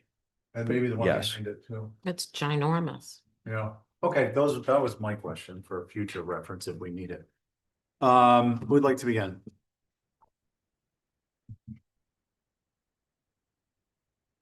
Gonna pick someone. Well, who had this for consent? Me, and I Val? said I thought it was a nice house. Then you should just- start. Yeah. I already said what I. No, but I'm just buying some time for everyone Oh. else. I just heard before. Well, Angus ran over there. Um, so I just wanted to orient myself, going down Eel Point Road. This is like one of the first lefts at the, like, closer to Mattocket Road than it's First sorry. right. First right. If you're going down Eel Point Road, if Yeah. you just turned off Mattocket Road, Yeah, it's one of the first rights on the right. on the right-hand side. Oh. Yeah, so Backwards. Eel Point Road, Abby, in this Mhm. photograph here is not shown, but it's at the underneath the picture. Yeah, All right. Actually, like here. correct. Yeah, So you're saying it's on the right-hand side of Eel Point Road? yes. Mhm. Do you know the big horse paddock out there? You can kind of see it from Eel Point Is it Road. near the Congdons? That I couldn't tell you. Okay, so never mind. No, I've got nothing on the architecture and it's I mean, would I like to see it lower? Sure, but it's at 27.8, something. I think it's 2711. 27. So, call it 28. Yeah. 28, yeah. Yeah. Okay, let's see, Angus. Oh, well, I feel like I went, but I mean, I didn't really make comments on the house itself. I appreciate the gambrel because it has a lot of roof, which brings down, Yeah. the house a bit, but it's still like the proximity to the road is my main concern. So I would want to see what that massing looks like from the road. Okay. Thanks, Connie. Handsome house. One question, I looked and it said the roof was natural, but does that mean the roof block is natural? Or white? It certainly could be. And, if I were sitting on the other side, if I were sitting on this application, because the trim is white and because the vegetation out there is dense, but it's relatively low, I would be in favor of having that all natural. Thank you. Let's see, Val. The architecture I think is lovely. My only concern is the white trim. I want to see what's around it. It looks like from online, everything's kind of natural, but I can't swear to that because I haven't been out there. That's it. I agree with the commissioners with respect to the architecture. It is relatively low slung for the area. I think we had a garage in here the other day. They wanted it at 28 feet. The only concern I have is the potential for the white and also the width of the roof block, which is more than a third. So I think if we could lose a couple of feet on each side, but not more than that, I don't think a third. I think bringing this down to a third in the center would be, it is one of our guidelines, but I think it would it would throw the balance off. It would change the perception of the whole structure, and I think in a disadvantageous way. So I think if we brought it in 1.5 feet on each side, it would be more appropriate and at the same time not change the balance point. And natural to weather, and then Ray, do you have any comments on color based on concerns stated or? Not really. It's Lisa's client. So I just have to check in with her, see where that is. Do we have a consensus on not being white, or what are we I'd like to go out there do? and do a view and see what's around. If it's prevalent in the area, I'm not as concerned. But I think that you could make the trim like the side, the natural and leave the windows white. White, Windows the and door doors. That's I like that look Like too. cottage core. I have an idea. Cottage corner. Trim. Maybe because I just hate to have it come back 2 weeks, 3 When's our next old business meeting?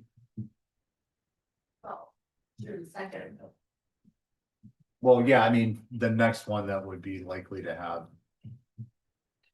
I don't want to give you any special treatment, one, because you don't serve, no, just teasing, but let's, like, if it comes down to color. And we just need to go out and take a look, it doesn't seem like there are any.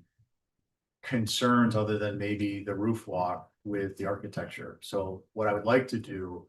Is, in fairness to the applicant, is determine consensus on the architecture. And then hold it over to the next old business pending a view, and we can review the color. We can all go out there and we can take a look, and then we can determine the color at the next meeting. Do you guys think that's fair? Yeah, I think so I was out there today, so I don't need to view, but things were either invisible or muted. So yeah, I think Okay. that's a good suggestion. And it would also give the applicant's agent an opportunity to canvass the color in the neighborhood and determine the option that they think would be appropriate if the board says not white. So is there any support on the concept of bringing the roof walk in a little bit, or? Yes. is that Yes, I like that because it brings it away from the chimney too, which Yeah. which gives it a little. All right, so we're looking at basically architecture is approvable as is, subject to 1.5 feet off each side of the roof walk, left to right, as viewed from the front. Color to be determined, which we'll pick up at the next meeting, subject to, well, we'll go out and do a view, and please have an alternative color other than white, if it goes that way. Okay? yeah, it may not be an issue. Mr. Chair, Yep. do you mean the June 2nd meeting or the next old business after that? Yeah, that June 2nd meeting, So next week. because we don't need a submission, we can do it as an exhibit A. You just need to know Yeah, color. the other thing I want to do, Yeah. because I commented on this first, I really think in fairness, we should be showing a site plan that shows what the proposed vegetation is. That's fair enough. Because, like right now, you look at it and it could be bare site, Yeah. in which you- case you'll see We'll 100%. know better than that, but you Well, make a good yeah, but- point. Do you want to hold it? We'll just get you, Yeah, let's. well, it'll be subject to when you get the landscape plan in for old business. Yeah, we'll put something together. Okay, so motion to hold for landscape plan and to view.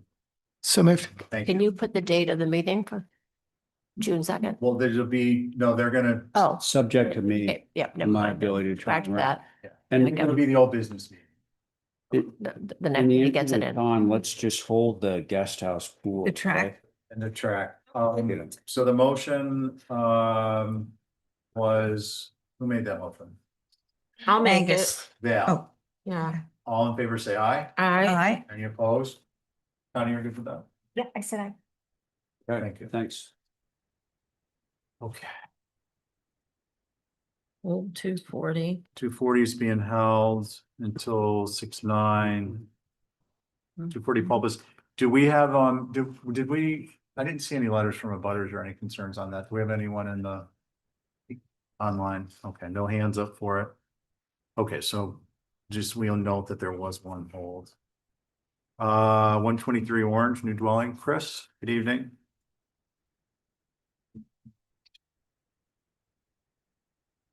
Good evening, everyone.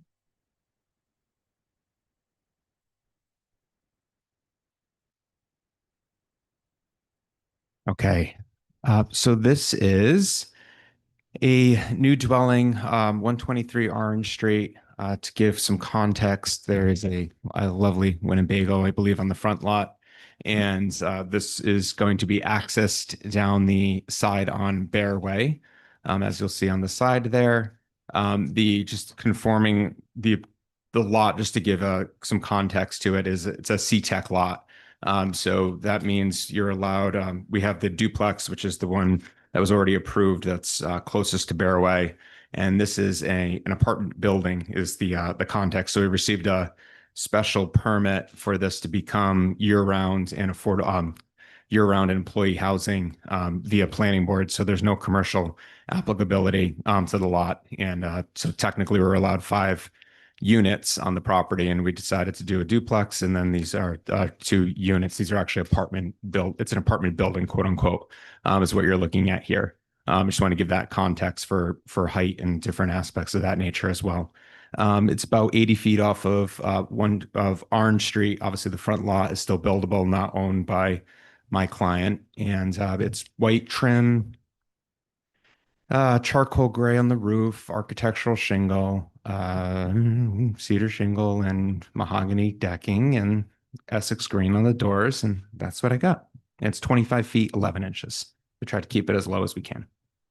And it's not that it matters. It's a 2-bedroom on each side, and it's a crawl space basement due to the water table in the area is the 7 feet under we hit water. Thank you. You're welcome. Does anyone have any questions? Nope. I speak on this. So I had this to review for consent, and it didn't occur to me that it's behind this other It's building, behind another building. like a complete lot away from Orange Street. My concern was the long flush dormers on either side, and the steep roof over the front porch. That's all.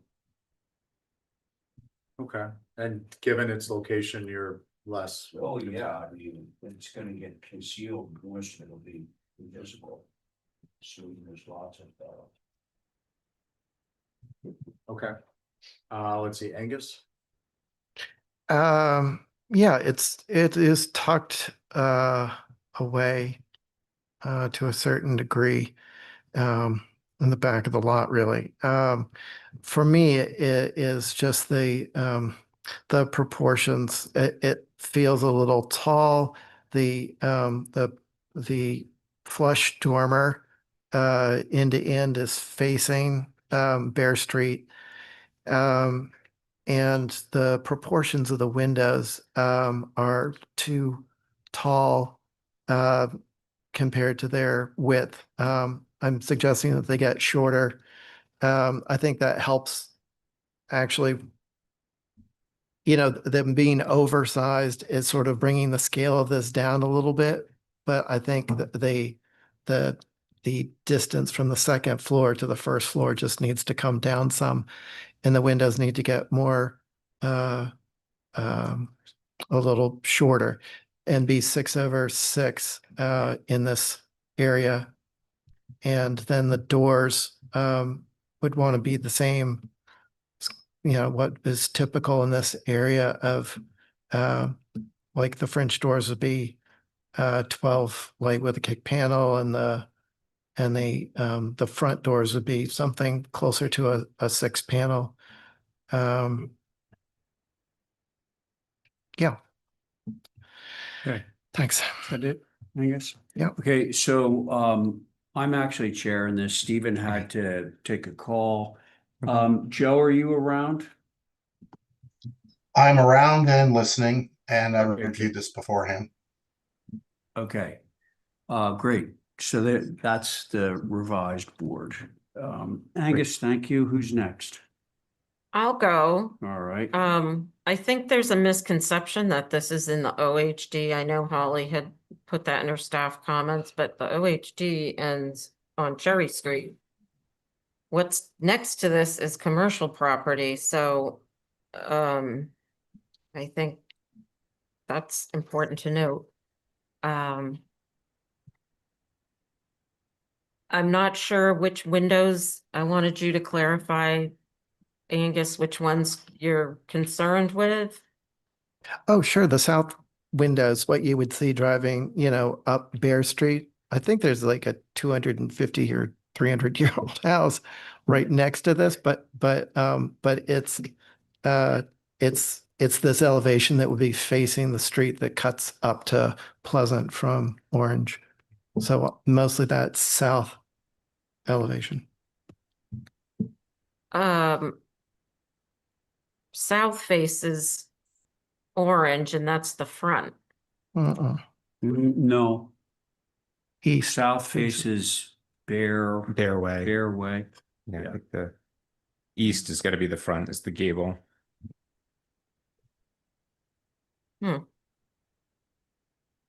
Okay. I don't have a concern because those long dormers are not facing orange. What's facing orange is the porch with the doors. And it's a modest height. Okay, Val, thank you. Let's see, we have Joe and Abby. I have a question. Just want to make sure. Bear Way and Bear Street are two different roads, correct? Yes, Right. Bear Way is a new one that's parallel to Bear Street. correct. Correct. Yes. Okay. Yeah, I have, if you're going to view this at all from Bear Street, you're going to be viewing it through the parking lot of that commercial building in the front there. I think there's minimal visibility and it's a simple structure. It feels appropriate to me for this area. I have no concerns. Okay, Joe, thank you. Let's see, Abby. Yeah, I thought that the windows seemed a little vertical, especially the C windows on the first floor. And I think 6/6s could sort of make this house look a little more friendly. Right now, it's on the smaller side, so I think the 6/6s would be more appropriate. And I would take a little verticality out of those C windows. And maybe it's, yeah. I'll leave it at that. Okay. Thank you. And I'm fine with that too, going 6/6. Get that look. You're fine with 6/6? Yeah, I am. Yeah, I think it Good, would 'cause actually look that really that was nice. going to be my question. Is it a hardship? And how about to Abby's point, because I think if we went 6/6 on those C units, Mhm. Chris, they're going to be feeling very slender. I mean, they already do, but Yeah. um, I could could- go wider by, so there was, sorry, Mr. Chair, through you. They're 2.652, so I could easily go to a 210, a 210.52, maybe. actually, so Abby, I think that's another way of slicing it because they appear 2.852? narrow because they're I could do very 2.8 too. narrow. 2.5 feet is pretty narrow for a window. So he's talking about going to 210, which is the next stop size. So I think it would be better proportion. For, For the comment you made on those C windows. so do you, with 6 or with 2/2s or with 6? 6/6. said he'd do He- 6/6. Okay. He's conceding 6/6. I don't. Yeah, have a yeah, problem with a that. couple more inches. I think that would be great. Yeah, I can do that. And while we're at it, Chris, not to belabor this, No. but the French door should probably then go to like 10 light or something like that, so that they're more, Kathy. Oh, I was just pointing up at the, you have a hand raised from a neighbor, but I didn't mean to interrupt you. Oh, I think that's the next door neighbor, is it not? Yes. All right, so, well, I just wanted to finish that statement, about changing the doors accordingly to match the 6/6 windows. I could Okay. make that motion if you wanted. Well, hang on, we do Oh. have somebody, Christine, do you want to unmute and let us know, what you have to say? Hi, everyone.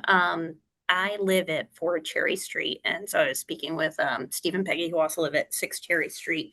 And I think just because of our adjacency, because we are on the residential, side of as a butters, we were wondering. I know that this had to get a special permit, and I know there's so much construction happening on Cherry and William Street right now, and it just feels like the rest of the residential in keeping feels as if we have a primary and a secondary dwelling approach with all the new construction happening in our neighborhood. And I think we were just concerned about, did this feel a bit overdeveloped and overcrowded for the lot, and that there was no space, for any yards or landscaping, that it felt that it was very parking dominant on the site, that it was about the 7 spaces, it would all be facing Orange Street, because we don't know what is to come of 121 in the future, and that there's all the trees and the mature greenery that's currently in the space. Everything will have to be demoed in order for looking at what the current setbacks are being proposed.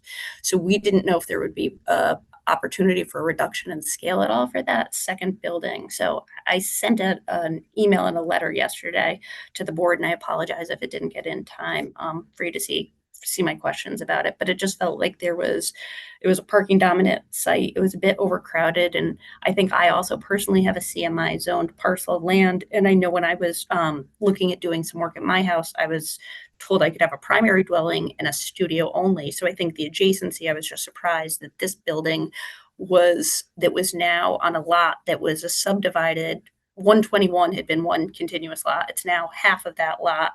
And now it feels 123 now has 4 different residences within that. So I think that was our concern. Okay, thanks. A lot of what you've said is obviously related to zoning and planning, I believe. So where we were, folks, is we're looking for a motion. If there's any further discussion, let me know, but how do we want to deal with this? Can I just ask the applicant a question? Yeah. Or of course. about, Yeah. coming off of what the neighbor's concerns. Do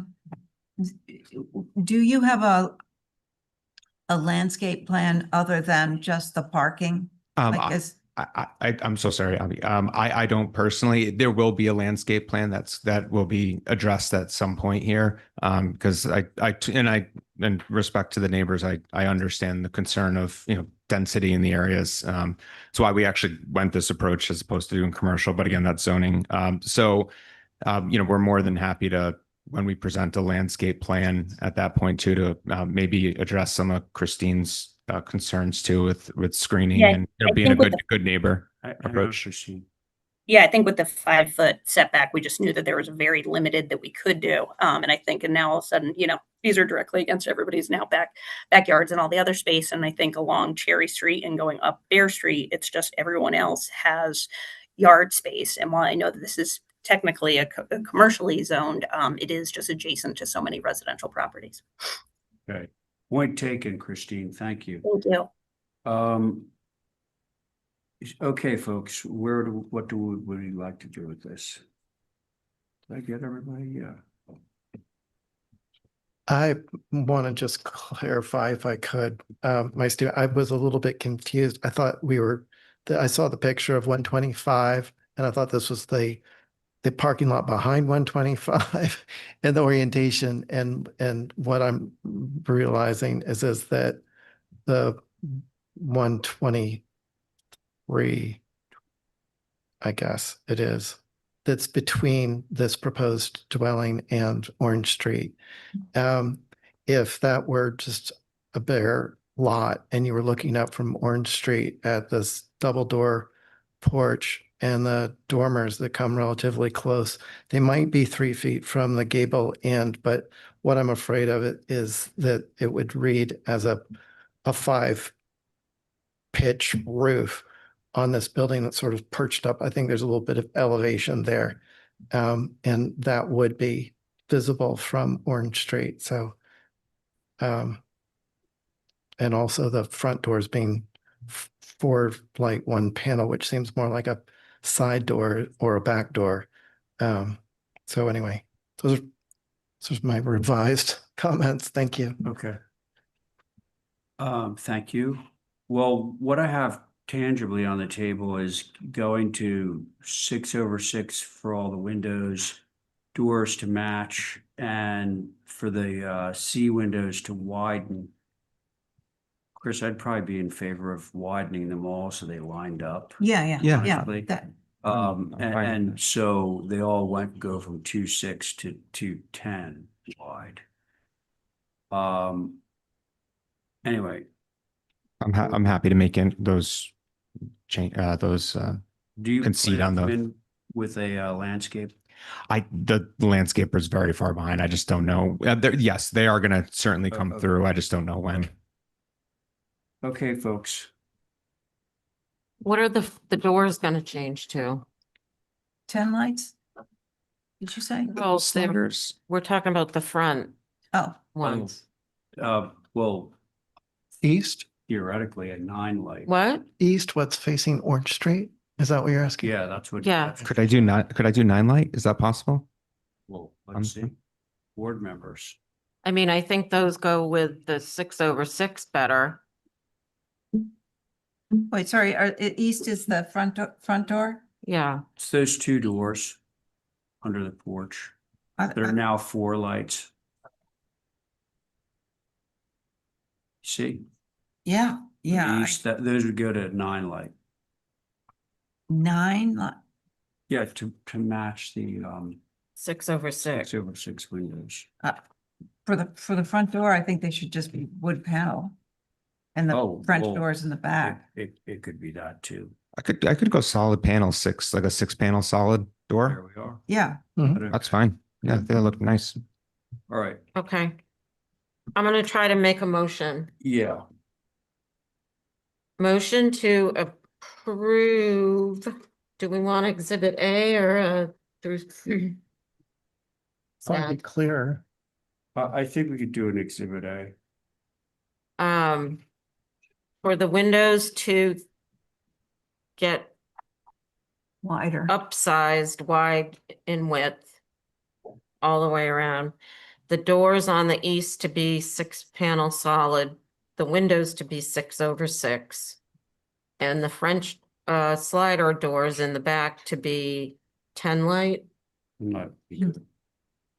Yep, That's my I motion. think you got it. Let's see, Joe was on this, right? Yeah, okay. So, voice vote on Val's motion. Val, Aye. Abby, Aye. Angus, Aye.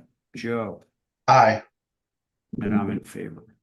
Okay, there you go, Chris. We'll see the I'll do this. landscape. Thank you big very much. Exhibit Oh, that A. would be great. Thanks so much, Val.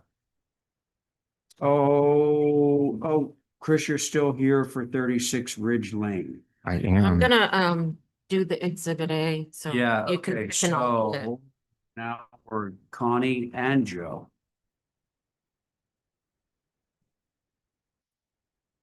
Okay. Go ahead. All right. Thank you, Mr. Chair. So this is I think it might be the last lot maybe in this area. This is over on 36 Ridge Lane and in Nantucket.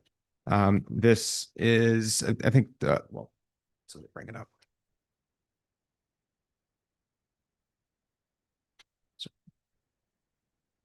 it's a new single family dwelling home. I just want to preface this with as well. They are coming in about 3 weeks, I think, for application for a landscape plan. So this is just purely architecture, and I'll kind of explain that reasoning afterwards. So this is a new single family dwelling. Tried to keep the massing pretty low. The houses, I'm sure you're familiar with the area across on Ridge Lane, are elevated about 6 to 8 feet from grade, from the street level, and are certainly 30 feet in height. So we tried to keep this down. There is from the northeast side, there's a small view of the water, hence the second floor deck that they're trying to capture, and then just tried to add some additive massing, kind of going back across the lot here into the back. We ended up going with very traditional 6/6 on the windows, doors as you can see, white trim. It's an architectural charcoal gray on the roof, and yeah, we kept it under 28 feet.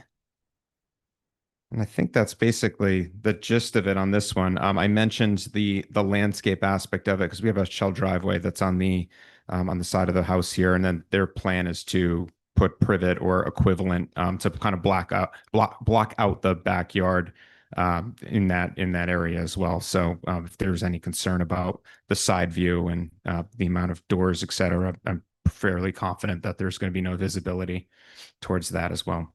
And that's it. Thank you. Okay, Chris, thank you. Okay, so it's Angus, Abby, me, Connie, and Joe would like to begin the lively discussion.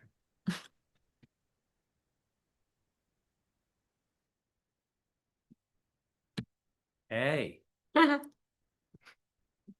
Digesting 2711.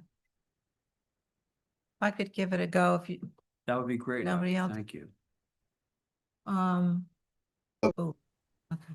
I think, the southwest front of the front of the building, those three windows that kind of make a, in the, gable there, I think are drawing a lot of attention. I'm just wondering, I can't believe I'm saying this, but just two simple French doors instead of those three, it would go along with what you've already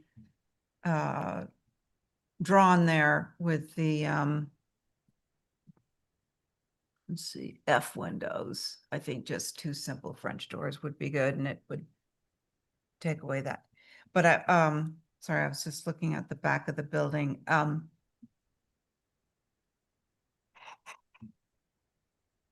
Yeah, that's it from me. Is that it? Thank you. Okay, great. Thanks, Abby. Who's next? Can you hear me okay? I lost connection for a Yeah, second. no, we got you, Joe. Thanks. Okay. I could go if you, Yep. I agree. It's funny that Abby said, I can't believe I'm saying this, because I had the same thought regarding the fenestration there. There's a couple things about this the southwest elevation, the front.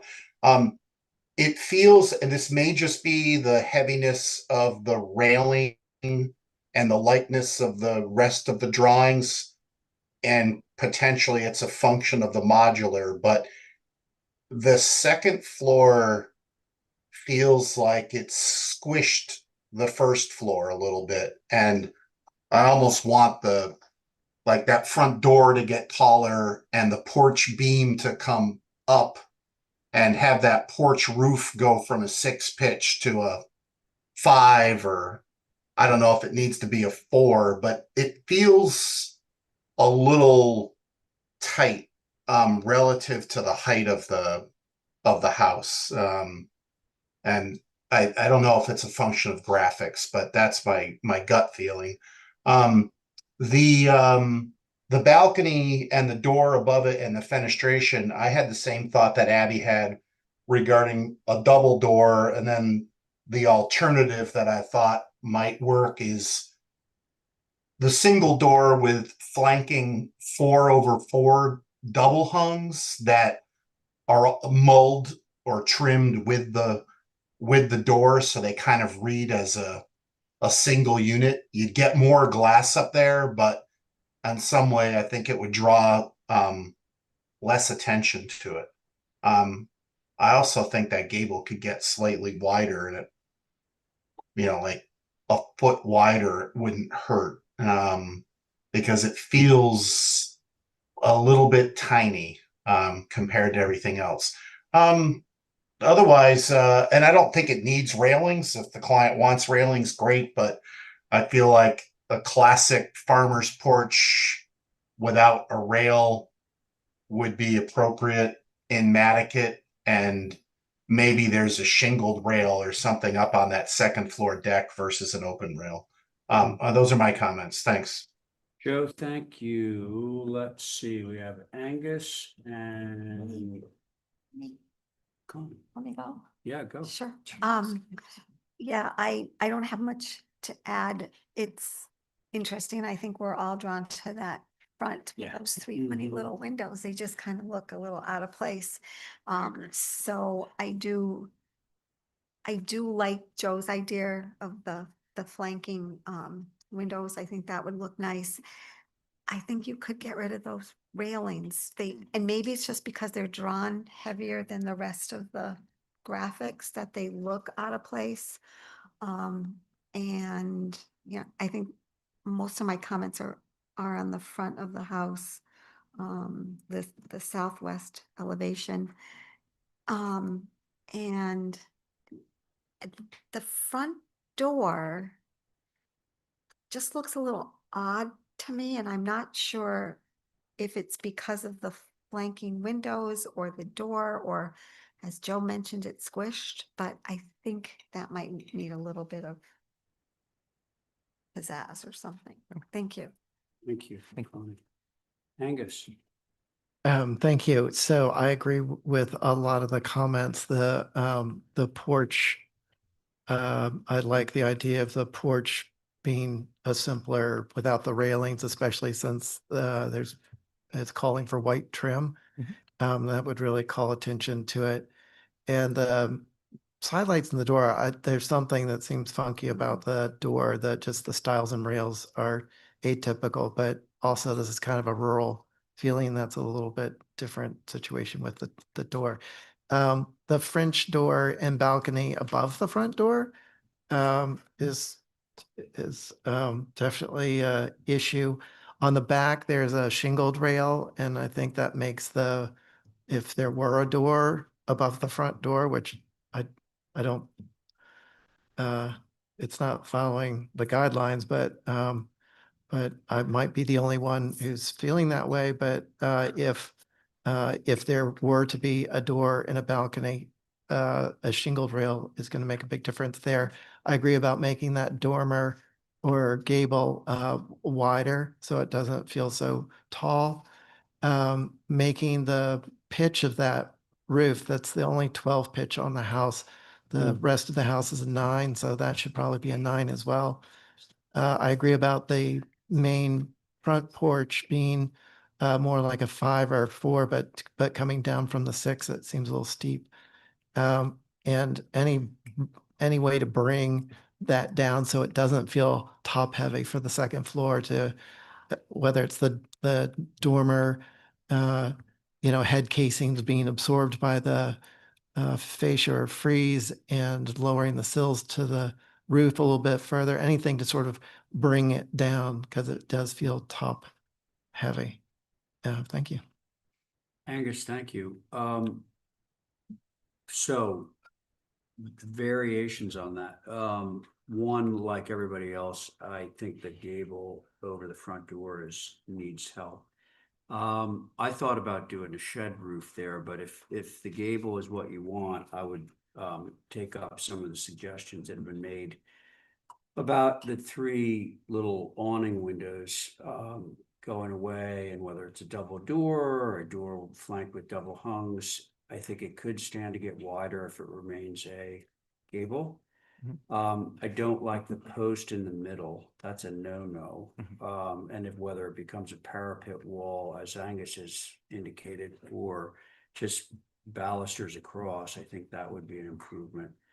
And I also think Joe was onto something in terms of, like, if we raised up the windows and the door, and by the way, the door is wrong because the panels are like the middle rail, the middle stile is wider than the panels. The middle rail should be like 4 or 5 inches, but I'm sure that's a drafting thing.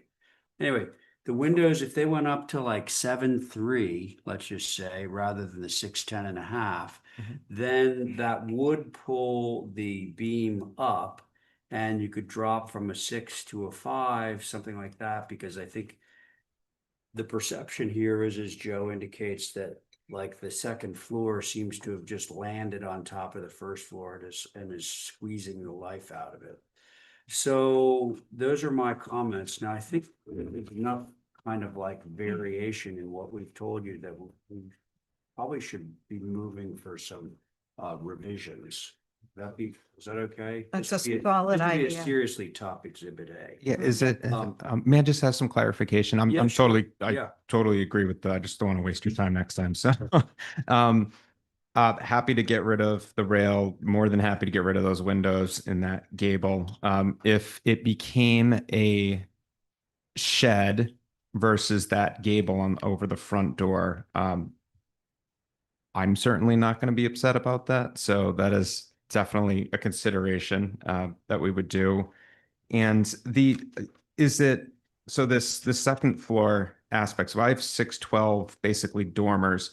Is the idea that if I raised those dormers, let's say to a 512, like the roof around the porch being a 512, those dormers becoming a 512, it's going to just kind of almost lift the second floor a little bit more? Is that like the idea, or am I hearing that I'll wrong? speak for the board necessarily, but I wasn't talking about raising the second floor windows. To the contrary, I was looking to raise the first floor windows. Oh, I'm sorry. So Okay. that the whole beam of the porch went up, and then you Okay. kind of held the top part so that you went to a 4 and 12, not 4, 5 and 12 roof pitch on the wraparound farmer's board. Okay, okay. That was what I thought, and I also believe that's what Joe was talking about. Okay, earlier. no, happy to do that. Yes, Okay, so go to more, just raise the windows in the front. Yeah, no, Yeah. that's totally fine.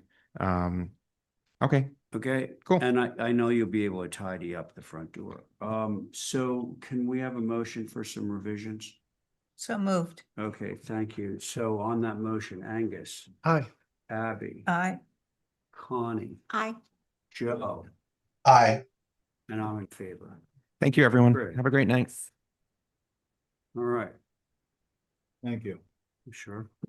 All right, we're on, excuse me, to 34 Washington Street, the new Harbor Master Building. I don't want to sit on this. A bad sign. There's Charlie with us or someone else? But I will.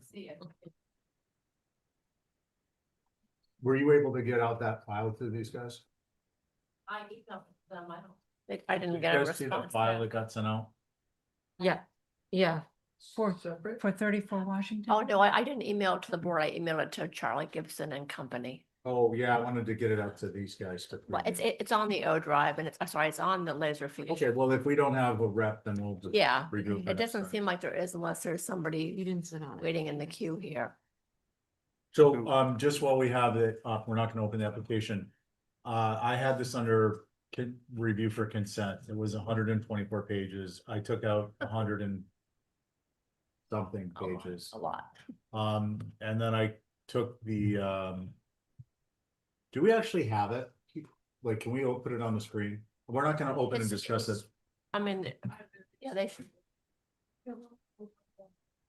I just want to show people what I did so it'll be a lot easier to look at it after I spent. Yeah, they I can- think whatever you did is fine with. It's on Laserfish if you guys want to pull it up. On your computers. It's in the packet. Yeah. Yeah. If you look at that, yeah. Well, Paul's trying to pull it up. Just very briefly, and maybe they'll show up in the meantime. Yeah. Yeah, I see that. Okay, so can we just go to, can you click a double page width? Down in the lower. There should be somewhere down at the bottom of the screen, a place to do 2 pages.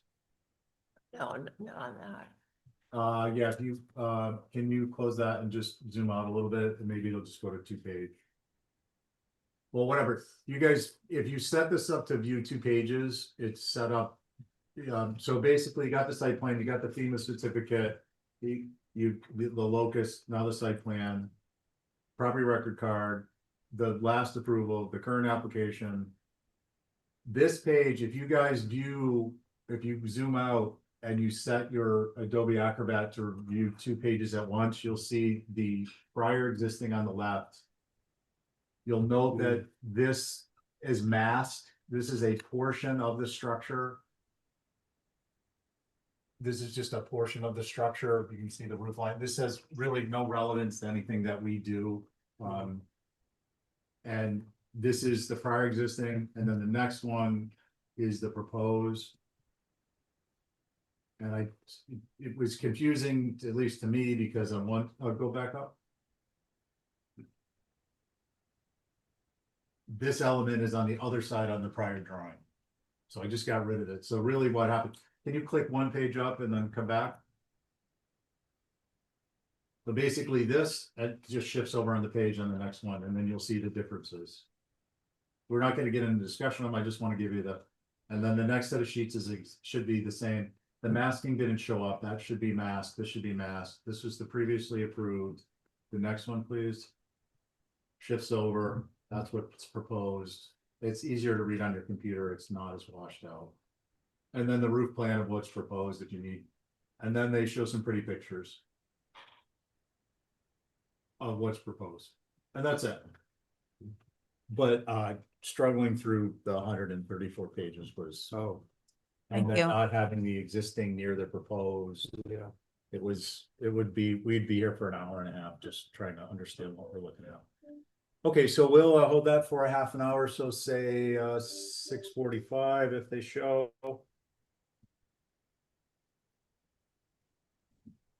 And we'll move on to 8 Lily Street. Matt? Matt's, Evening. oh, there it is. Yeah, good.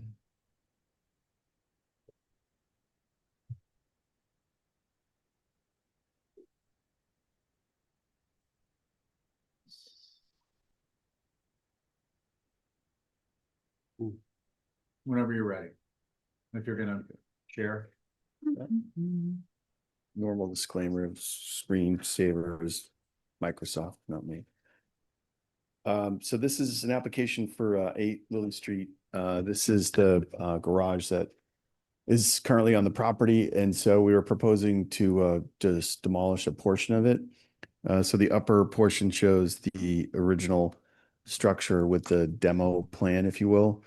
And if you scroll down to the second row, if you look at the east elevation, as part of the approval, the board had requested that we use 6 light windows, but on the opposite side, which is the west elevation, there are 6/6 windows. You can see in the upper right-hand corner here.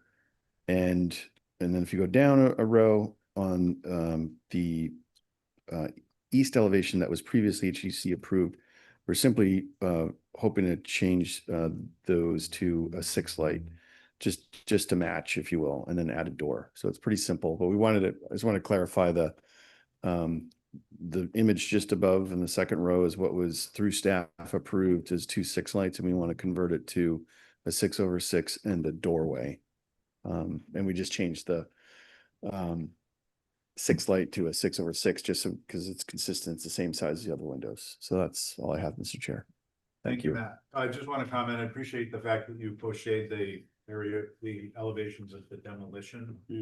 Makes it very clear what we're looking at. Does anyone have any questions for Matt?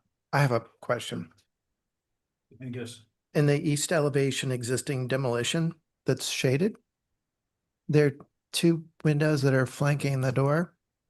And my question is, are those still around that they could be utilized in this proposed east elevation? Through you, Mr. Chair, I don't know. I could certainly ask. I don't know if they did the demolition yet, to be honest with you. So I can ask. Thank you. Anyone else? All right, any concerns? I had a concern. The 9 light door, while it would be typical of the garage, in most situations, these cottages, the scale and the details are a little bit atypical. And so for most doors that would have lights in them, it's a sash that's sort of put into a plank door. And so that's probably what I would be looking for, is whether it's a 6 light or a 9 light, but something that would go into a vertical plank door as opposed to a more typical 9 light 1 panel door. Thank you. Thanks. Abby? Oh, I agree with Angus. Val? You can comment on the whole darn thing. I don't have any concerns. I know Holly had a concern about a 6 light sash that was asked to be kept, but. Okay, Ray? I like this plank idea, and if we look at the demolished part, it's a plank door that's going to heaven. So it would be kind of neat to do a plank door. You know what we're talking about, right? Yeah, through you, Those Mr. old Chair. plank doors, do you just take a barn sash and put it in there? I think that would be great. Happy to Yeah, do that. and I'm on board with that, and frankly, it could be a storm door. Yeah, It could be a door that opens and closes as the outer door, and then the inner door is, Oh, yeah. I mean, that, for me. we're happy to just change the door to basically changing the door design slightly. So it looks like a retrofitted plank door. We're happy to do that. No, it's really heavy weather on 8th Street, that area. Rough, it's a rough area. Okay, not quite as bad as the Harbor Masters building. All right, what would we like to do, folks? I'm happy to do an exhibit A if that works for everyone. Sounds magical. Six light, I mean, could we Nine- do the nine- 9 light? Just because it's what was. 9 light. Yeah, So my motion would be to do a 9 light sash, like a barn sash set into a vertical plank door. And approve as submitted otherwise. Oh, and if the 6 light window or 6/6 is still available from the previous east elevation, to utilize that instead of getting a new window. That's my motion. All in favor, say aye. Aye. Any opposed? Carried unanimously. thank you. 7A Gardner. Yeah, Mr. Chair, the property owner is online. Okay. So this was a view and it's an as-built apron. And is it Kate? It's Kate, hang on one second. This is a violation. Roscoe. Hi Kathy, I'm here. Hi, Kate.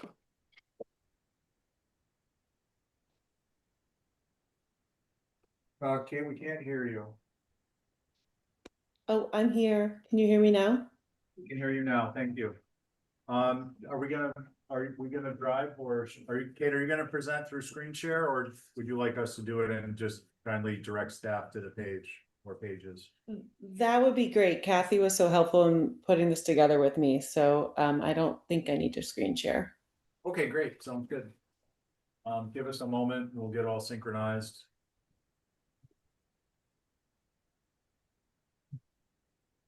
You're ready to roll. Okay. Yes. So basically, this pothole has existed for quite some time, and Gardner Street just went through its repairs, and unfortunately, it wasn't addressed, which led me to believe it was my responsibility. And after the big thaw this spring, it had just gotten so bad that I addressed it, and incorrectly so, I have come to find out. So the plan, which Kathy and Holly were incredibly helpful with, was to go back for renewing the COA for this formally approved plan, which would return the apron and walkway to brick instead of the Belgian block. Okay. Let's see. All right. Does anyone have any questions? Oh, any questions? Comments? If she's going to correct it and make it brick like the prior approval, no concerns. Okay. Can we go back to the site plan? Oh, there it is. Are we talking about the apron as brick or the driveway as brick? She put in an apron that's Belgian block. Right, no, I'm just saying the prior approval. Was brick. Right here. Brick. But the image shows, isn't that a shell drive? Running on brick. Right, but I'm making the distinction that there are two items in front of us. One is an approval, one is an as-built. The approval is for brick apron and a brick drive, and we have a Belgian block apron and a shell drive. I don't have a concern with the shell drive. I just want to point that out. And when you had mentioned if she makes it brick, I want to determine, are you saying the apron or are you saying the apron and the driveway? To go back to the previous approval, which was a brick driveway and a brick. Okay, you Apron. just wanted to make sure I understood. Yeah. Okay. Abby. So my only concern with this whole project was that you've got two driveways side by side, and I think they should be the same material. If that one's gonna be brick, I think when the other one comes up, we should make that brick as well. But right now, I'm not sure about this, but the apron right now is Belgian block, but it might be that stuff, the white kind. We have a picture. Yeah, I mean, I wrote you about this. I didn't read it because I didn't want to be in violation of open meeting law. All right, maybe I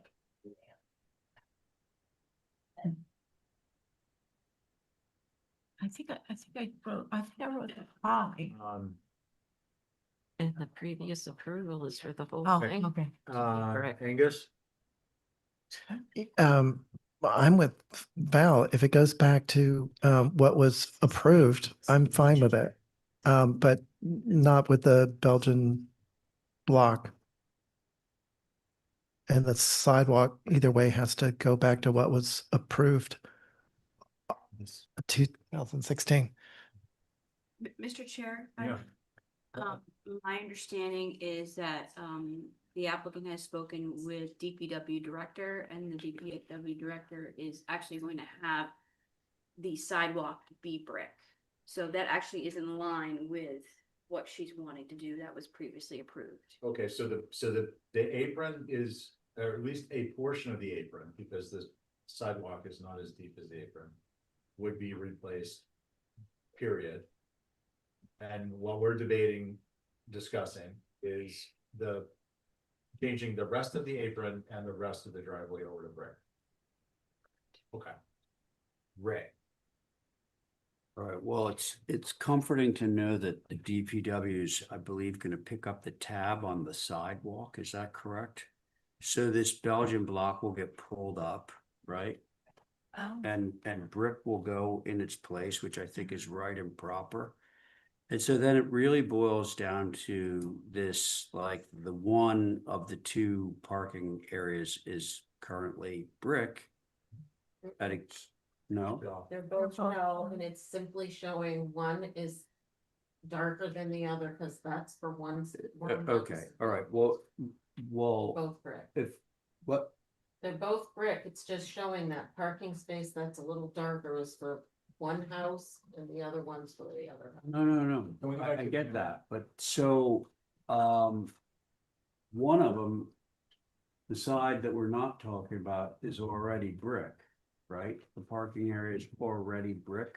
I don't think so. I think there's. Oh, they're both shell. Yeah, Right. so I think Abby was referring to this one. Oh, that, look, well, that's shell too. Yeah. Dirty. All right, so the long and short of this for me is, I don't like the Belgian block. I think it's, really inappropriate, but it sounds like the DPW is gonna come to save the day on this one, and I don't really care about the shell. That's me. Okay, so I'm with Ray on that. I think the Belgian block goes, the brick goes in place, and where there is not gonna be brick because the Belgian block is deeper than the apron is deeper than the sidewalk, should be either brick or shell. I don't have an issue with shell. The house next door is shell. So, I wouldn't be concerned about that. And then there's the matter of the as-built fee. This was, given that this was work that was done without an approval, there would be an as-built fee. If this, however, to contrast, were work that was conducted on an open COA and it hadn't been closed out, then there wouldn't be an as-built fee. Thoughts on the driveway material? Well, we have a consensus that the Belgian block has to go. Right. Yes. Okay, so whatever approval we come up with will be that any remainder of Belgian block be removed and replaced Yes. with, what's the consensus, shell or brick? Shell's I- fine. I'm a brick. I think because there's the proximity of the two drives with each other and they're not separated, they will look, it would make more sense for them to be the same material and preferably the same depth of apron in both brick. So if the neighbor is shell, then I would go with shell. Well, I think, okay, can I just make a distinction? Mhm. The plan shows a double width driveway that is two different materials approved. One's it's shaded darker. That is representative of the shell driveway in the image. Yeah, it is. No, Yeah, this is more than 20 feet wide. It's a double drive. all that dark shading is to simply identify one spot is to one house and the other spots to the other house. It's all supposed to be brick. Right, can I finish? Can I just clarify? This is not two different driveways, as you just said. And it is, that graphic is representative of the shell that we see in the image. The No. neighbor's no, please, it is. It's not. This is a double driveway. Yes, I understand that. What is shown on what is shown here? Can we go back to this, please? This is both parking spots. Okay, both parking spots. Yeah, and then Correct. one has a double. If I can help to clarify, it's two driveways next to each other and currently they're both shell. Right, but this is showing an 18-foot wide driveway.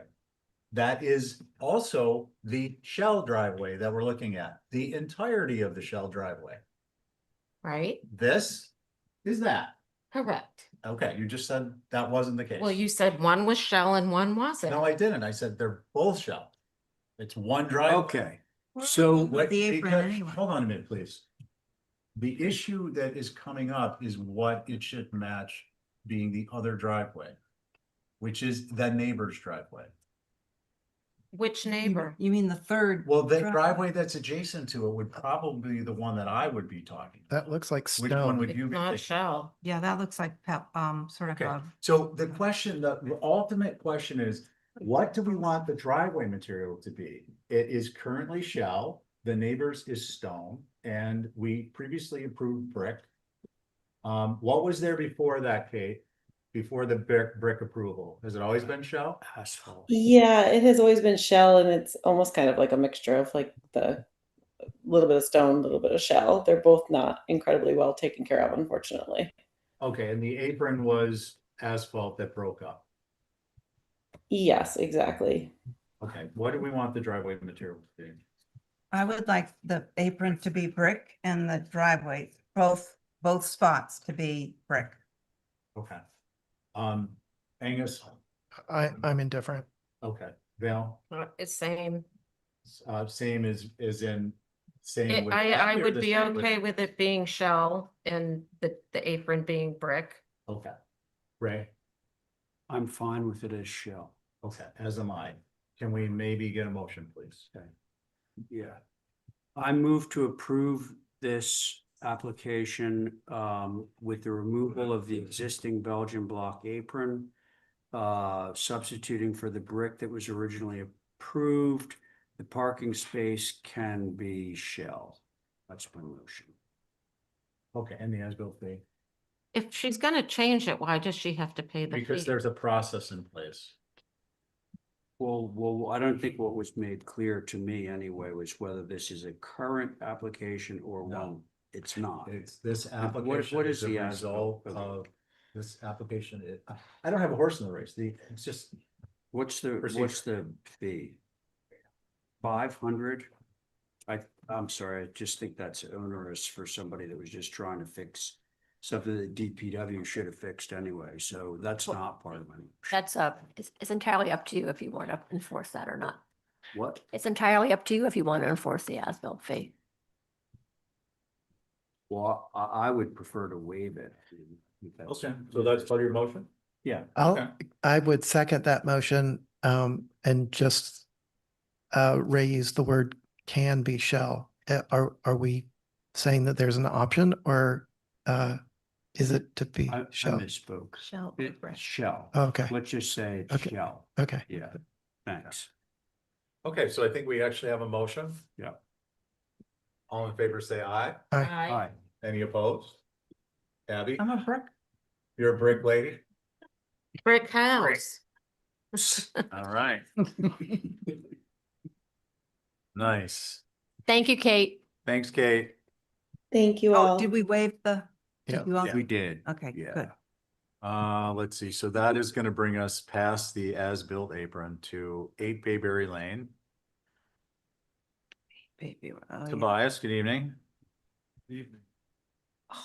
Are you showing us how sunny it is out with your shades on? I know you think I'm young and spry, but I had my pupils dilated to look at my eyes. And it is, first time, it's harsh out there in this world. So I apologize for looking You're like fine. You're fine. We don't want you to harm those. You got blue eyes? What color is hazel, that? hazel. Hazel, those hazel eyes you were. Okay, Why don't you go ahead and get us started when 8 Bayberry Lane main house comes up? Beautiful shell driveway, no brick.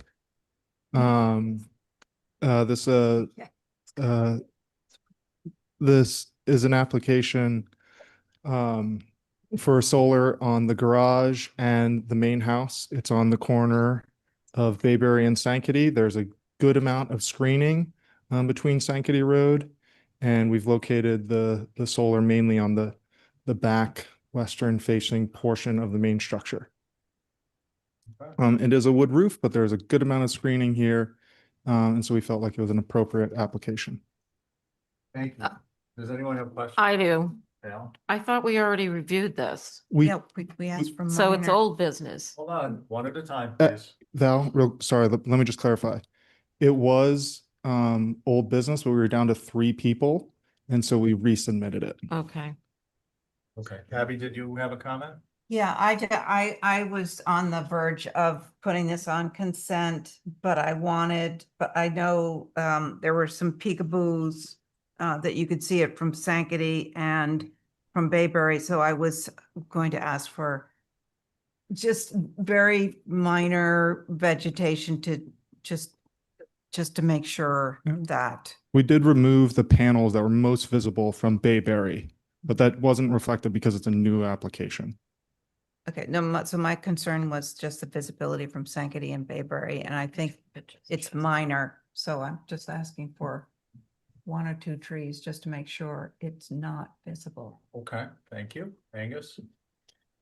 Yeah, I had similar concerns from Sankaty. There's a fair amount of vegetation, but there are some holes. I think that this is going to be visible, even with vegetation, but so I'm not going to say invisible, but like mostly 85% or something, with the vegetation by maintaining the existing vegetation and supplementing where needed. Thank you. Okay, right. I'm with Angus. I particularly like the white lines on the new roof treatment. It's very Tron-like. Oh, thank you. Yeah, but I think it's gonna be a new thing. It helps show it a little better. We're playing around. But with it. it's actually very helpful. Yeah, I don't have a concern subject to, maybe, well, I'm not sure where we would be supplementing trees. That would be my only concern. Well, I think Angus, the way he said it was, if necessary. Well, but it's the authority jurisdiction. Don't we want to say what's necessary? And Like, so we're, Well, I think it's hard to There. say we want to Kind of an limit edge. visibility to You're just seeing the game. 70%. You know what I mean? Like, we either have to say it's not visible and we want to screen it, yeah. or we need to say, well, if I leave it there, is it gonna burn a hole? yes. There's brick there, Abby. Be careful. So you're Anyway. so you're looking for 1 tree at the front. Is that it? Yes, that's Okay, cool. That's authoritative. All right. Helpful. Angus puts it better than I do. Well, yeah, well, 1 tree in the front is different than if necessary, but I appreciate all of that. The I direction think is the helpful. most appreciated thing would be a motion with an exhibit A. A tree in the front is fine. I think the location in front of the garage is good. I think you're going to see the gable ends from Bayberry. Now that this part on this face that was visible from Bayberry. The rest I don't think is so visible from Bayberry. My concern is here, so that's where I would be looking for any sort of vegetation to. But let's keep Mostly in high. mind, just for, it is not on the front of the house and it is on a higher gate, it is on a higher roof plan. So it is in conformance with our guidelines, just saying.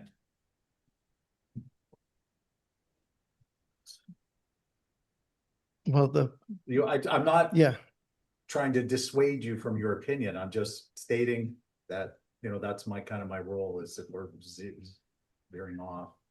You're still Yeah. welcome to make decisions based upon site conditions and so on and so forth.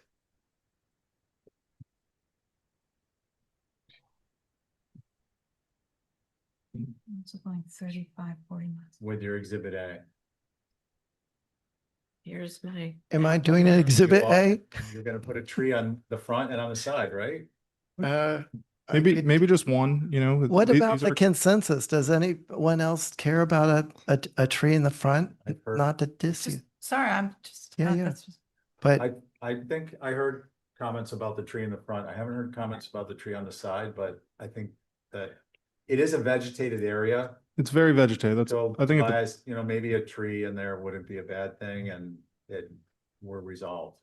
yeah, I think just one is fine along Sanctity, you know, happy to accommodate, Angus or not, you know, if the board is against trees, I'm also great not planting trees. I really want to see a tree on the side and the front, Okay, Let's go with that. that's my motion.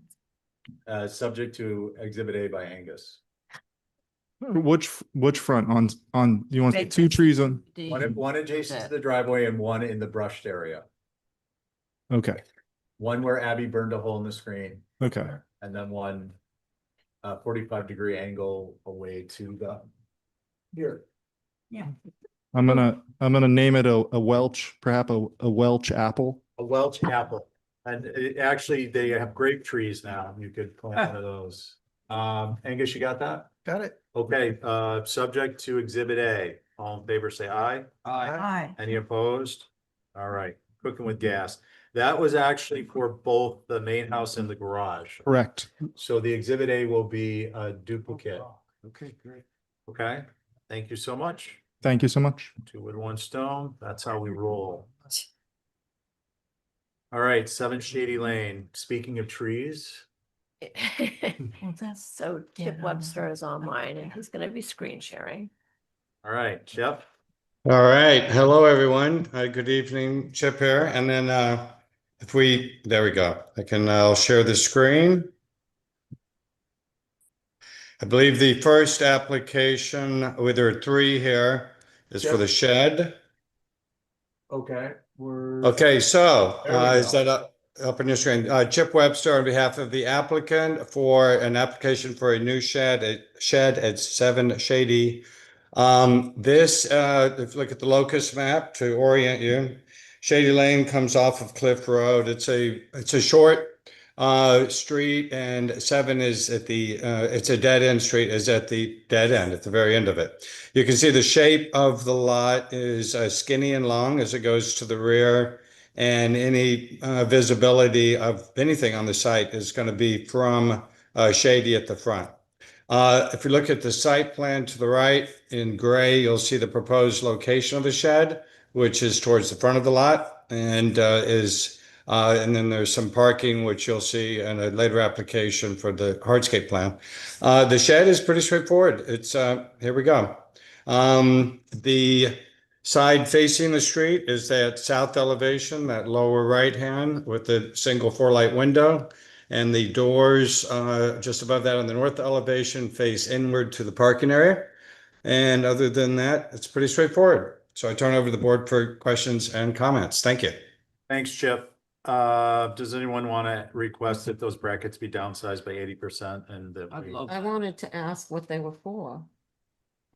a decorative? Detail. But if they're downsized 80%, then that very rich overhanging soffit doesn't look so odd. Just a suggestion. Ray, you liked it? Does anyone have any concerns otherwise? You know, No, Do we have a motion? we do. So I would approve this downsizing the roof brackets by 80%. Okay, Exhibit A. And Mr. Chair, just for clarification, is that downsizing to 80% of their current size or downsizing to 20% of their current size? I don't recall hearing 20%. So basically, Chip, they need to be downsized so they're not proud of the. Yeah. Fascia. Got it. Great. Or was Thank that you. dry humor that I missed? Okay, all in favor, say aye. Aye. Any opposed? Okay. No, You're gonna do that with an Exhibit A? yeah, Ray's gonna do it. Okay. Chip, the All right, fence. thank you. And then Margie is going to be doing, I believe the next one is the hardscape plan, unless you want to knock out the house, which is being presented by the landscape architect. The house, we have fence and then modified porch dormer. That's, yeah, that one is a modification on the existing house. Okay, There- gotcha. Margie, did you want a screen share? Oh, we already did this. I just saw it. I'm sorry, who's representing the fence? Margie Bart is her name. Hi, good evening. Perfect. Good evening, Margie. We can hear you. Go ahead. Great. And you can see my screen? We can. Okay, great. So this is an application for 7 Shady Lane again. And here is the overall landscape plan that was on Chip's architecturals. And we're going to start at the front here. Here's the bike shed, and we're applying for the fencing around the property as well as the vehicular gate and the entry drive materials. So let me skip to the enlargement plan. So here's the bike shed in the front. We have deer fencing that is shown wrapped around the entire property that will be fully screened on both sides with a privet hedge. And then here is the elevation of the bike shed. To the left of that will be a pedestrian gate with kind of like a lattice at the top to match the lattice at the bike shed, and then a 6-foot high vehicular entry gate here. And then again, the deer fence that will surround the whole property. You can see here a diagram of the fencing. So there's the purple dots in the front yard are a traditional deer fence. The blue dashed line in the rear yard is a deer fence / pool code fence. The green is our solid board single gate. And the pink here is a picket pool code fence. So I'm going to switch to the deer fencing. Here's the traditional deer fence in the front that you will not see, fully screened again. And then in the rear yard where we need to protect the pool, there's a pool fence with wires on the top to bring it to deer fence height. And this is what it will look like fully screened with a privet hedge. Okay. And Um, Margie, quick question. The stone piers, do you have anything representative of that? We just have them shown in our elevation here. Oh, we're planning actually here, we would be planning to match Okay. retaining walls in the back. Thank you. So we have, the retaining walls wrapping around the back to, help us with a big grade change there. Okay. Okay, questions for Margie? Yeah. Go ahead. The pool fence with the spiky pickets is very anomalous. Yeah. So, oh, the ones here and here. That, yeah. We can definitely square those off at the top. I just think it's weird that they stick up like that. But I mean, I don't disagree with Val, but Margie, can you speak the visibility of that? It won't be visible at all. It's in the middle. There's a large, let me go back to the big plans. So those, Yeah, I agree. the picket pool fence and sits here.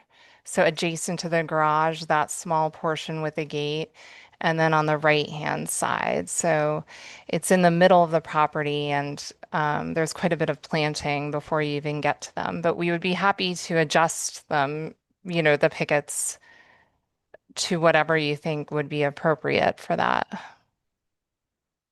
Okay. Anything else, though? Is it natural to weather? Yes, all of the wood fencing, so the vehicular gate, the solid wood gate in the front, and the picket pool fence would be natural to weather. That's good. Yeah, it's just very strange. Abby? Can you go to somebody else? I'm just finally getting this. Let's give me Somebody else. I'll go. Yeah, Angus. please. Yeah, I mean, I think a great deal of this is just not going to be visible. Right. So my concern really is more from the gate to Shady Lane than This what's behind it. elevation. Okay. And Margie, hold on. and so please. my concern is just the formality of the Belgian block apron and then the Belgian block drive. It seems like something less rigid would be more appropriate. Shell and the maybe the Belgian block it looks like it has a border around a herringbone. So I would say more like a running bond and not have a border on it. But as long as the rest of the fencing is embedded in the hedges, I don't think the rest of it's really going to be visible. Thank you. Thanks. Can we zoom in on Bless you. bless you, on the driveway area, the Belgian block apron, Margie, on the driveway area? Yes, and I would like to note we have a fairly sizable grade change along our driveway at about 12%. So we really wanted to do a shell driveway, but with the slope, it's going to be a bit difficult to keep those shells or gravel in place. So there's a Okay, Belgian, okay. Hold on. Thank you. Right. Really. Who's left? Abby? Yeah, so let me get this straight. So around the driveway, the purple dots are going to be the wooden four 4'6" fencing? No. No, okay. No. No, I didn't get So that right. Go ahead, Margie. the purple dots are the 8-foot high deer fence that will be hidden in a privet hedge on both sides. And then the blue represents, The blue represents a pool code fence with wires above.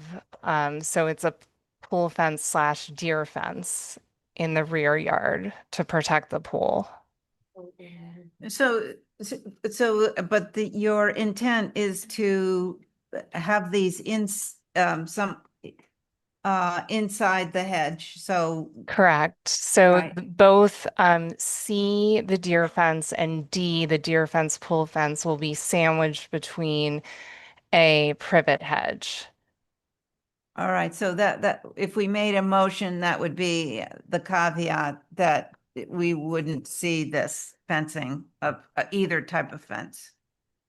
That I'm just saying that out loud because it is does look a bit of an anomaly to me.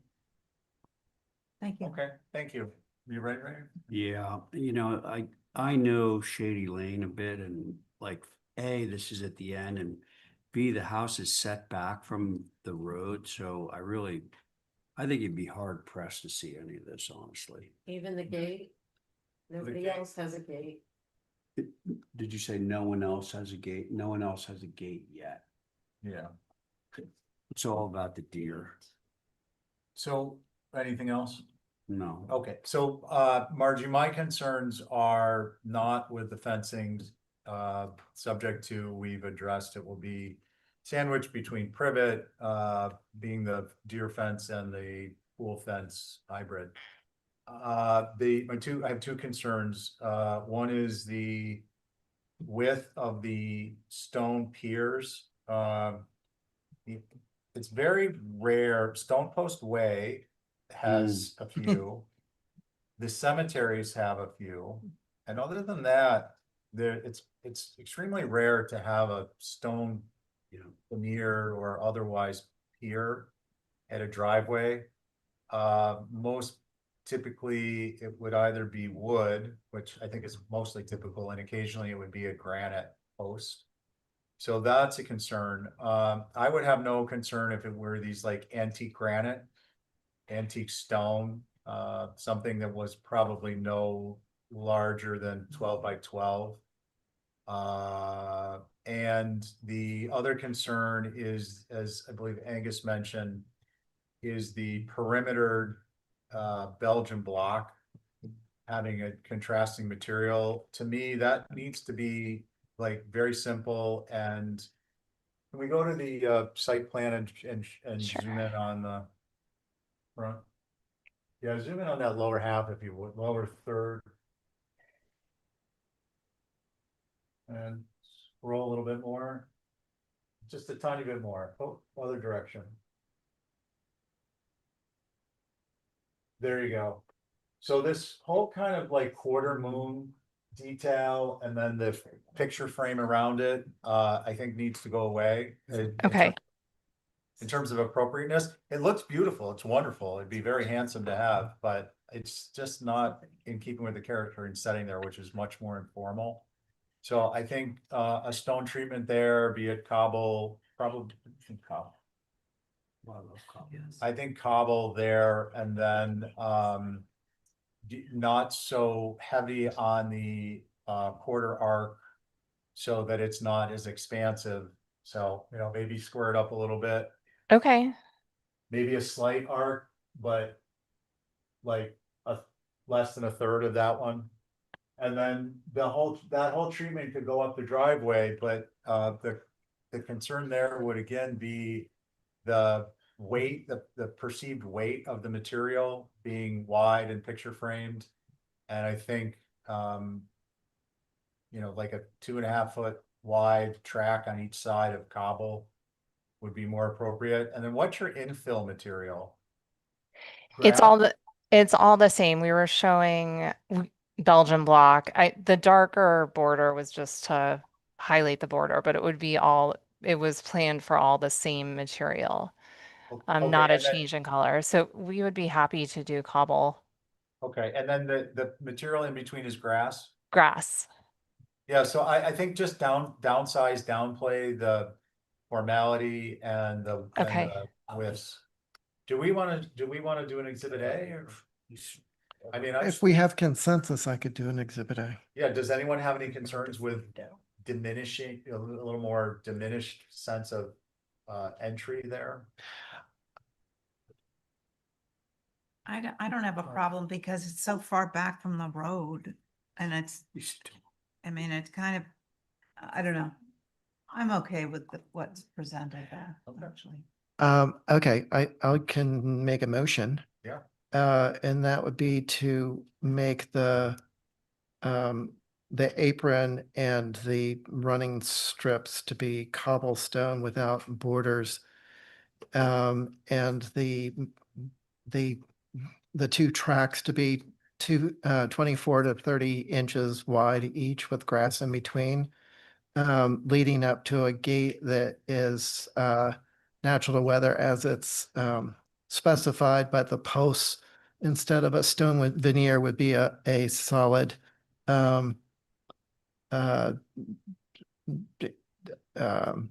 antique, a solid stone, no greater than 12 inches. Seems a bit large, maybe 9. Well, no larger than 12 inches. And so that would be my motion As an exhibit A. as an exhibit A. Okay. Could I second that, Yep. just to say that the vegetation would be kept in perpetuity, just to keep that fencing from being seen? Yeah, the fence not visible, time inspection thereafter. I don't think we're ever gonna see it, but it doesn't hurt to have it on. Angus, you're good with that? I am. Okay, so all in favor say aye. Aye. Any opposed? Oh, yes. I gotta go take care of the puppy. Oh. Good for you. I have a puppy. Nice. You should have brought it. He's out in the ride. Bring him No, in. no, he's not in the ride. No, that's against the law. Well, it's Good night. fall. Right. Okay, let's see, we're gonna go to 7 Shady Lane. And we're at, where are we on the rotation? I think we're even. We're even? Who went last?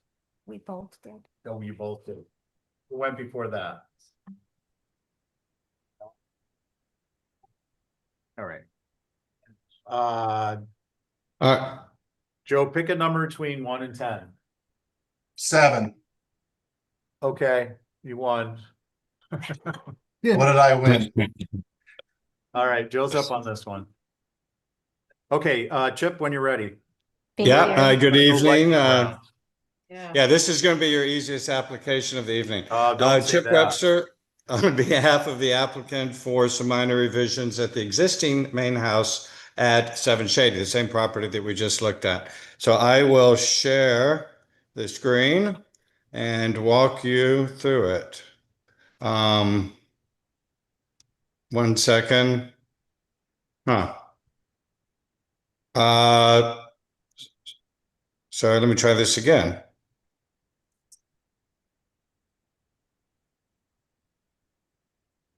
There we go. Okay. All right. Did this come up? Yes.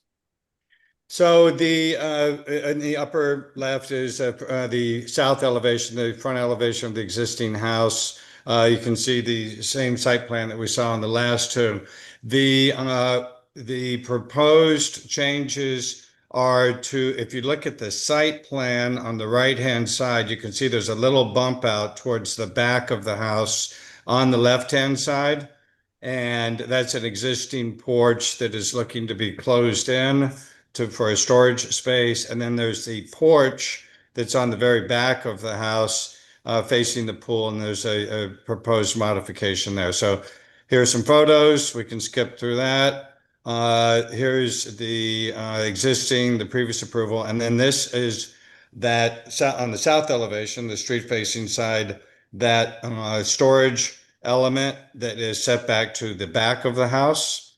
And then if we scroll down a little bit, we can see on the north elevation facing inward to the property and the pool, there's a proposed modification to an existing dormer on the upper right and a proposed modification to that rear porch, actually making it a little smaller. Okay, so with that, I turn over the board for questions and comments. Thank you. Thanks, Chip. Joe? I get to go first.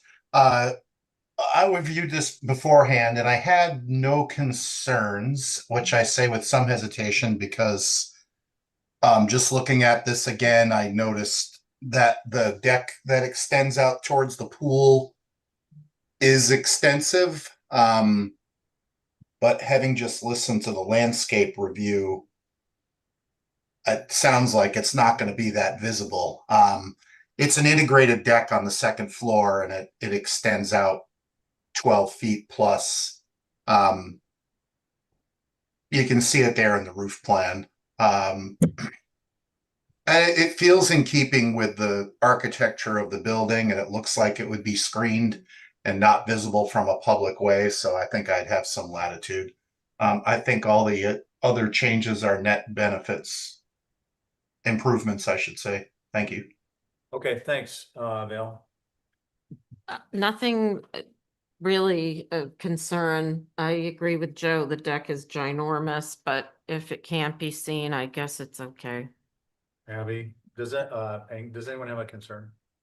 No, I think given the location and at the end of the road and all that, I don't have concerns. That sounds like maybe the formation of a motion, Abby. I will make that motion to approve as submitted. Thank you. On your motion. Aye. Val? Aye. Angus? Aye. Joe? Aye. And I'm an aye. All right. Thank you, everyone. We're now. I told you it was amazing. Thank you, everyone. Have a good evening. 17 North Water Street.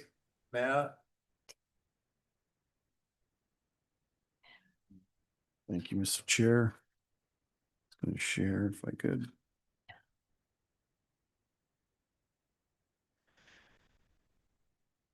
You guys. So with your Stay focused. stay focused. Yeah. So with your permission, I'll just jump right into it, Mr. Chair. Yeah, please. So this is an application for an accessible ramp. And you reviewed this structure previously for an addition. They're doing the project in phases. We removed the ramp from the initial submission in an effort to keep the project moving.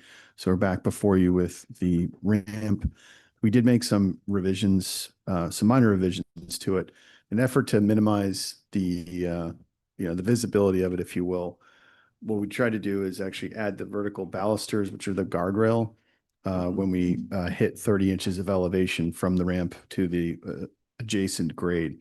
So you can see that there's kind of two sections of it. One is where we have the graspable upper and lower handrail that runs continuously, but we omitted the vertical balusters for the first three sections, if you will. The idea being that it's just less of a visual distraction. There likely will be some vegetation screening it as well, but to primarily put the bulk of the necessary pieces of the ramp where we need it and none where we don't. So with that, look forward to comments from the board, Mr. Chair. Thanks, Matt. Connie, you're active on this one. Does anyone have any concerns? Given the proximity to the building next door and the fact that we need ADA compliance, I have no concerns. You're really not going to see the long side of it, just head on. Thank you. Anyone else? I have a concern about the visibility of this from the street in relation to the age of the structure. And of course, you don't want to deny accessibility, but if it could be pushed back further into the lot and somehow better incorporated, that would be preferable. Thanks. Matt, Connie, do you have any questions? No. Abby? Yeah, no, I mean, do I Go want ahead, to see John. it? Sorry, do I want to see this on the side of a historic house? No, but can we really deny it? I mean, we can try to make it as, subtle as possible. Yeah, through you, Mr. Chair. I mean, so we Yeah. did put the point of entry intentionally as far back as we could go. And the alternative actually is, obviously putting some kind of a ramp or lift on the front of the building. So we felt that this was probably the least invasive. And I feel like we'll be able to screen it Yeah. with vegetation. Yeah, I think with some screening on the side of it might be okay. Thank you. Yeah, Matt, I mean, the obvious question is, well, what's the alternative? And I do appreciate just from a functionality standpoint that you extended the landing beyond the ramp, so you can come out the door and stage and go in. It's actually a useful function. Yeah, I mean, if you're gonna be doing some landscaping here, which I'm sure will look nice, I don't have a concern with it in any event. It's an ADA I'd ramp. also like to point out too that, it's important that anybody that does use the ramp doesn't feel like they have to go around to the back Yeah. or do something else. So you're kind of still accessing it from towards the front of the building, and it should be a nice access point. And I wouldn't be surprised if other people use it too. That's the other thing. We don't want it to feel exclusionary. Yeah. All set. Where are we? Motion.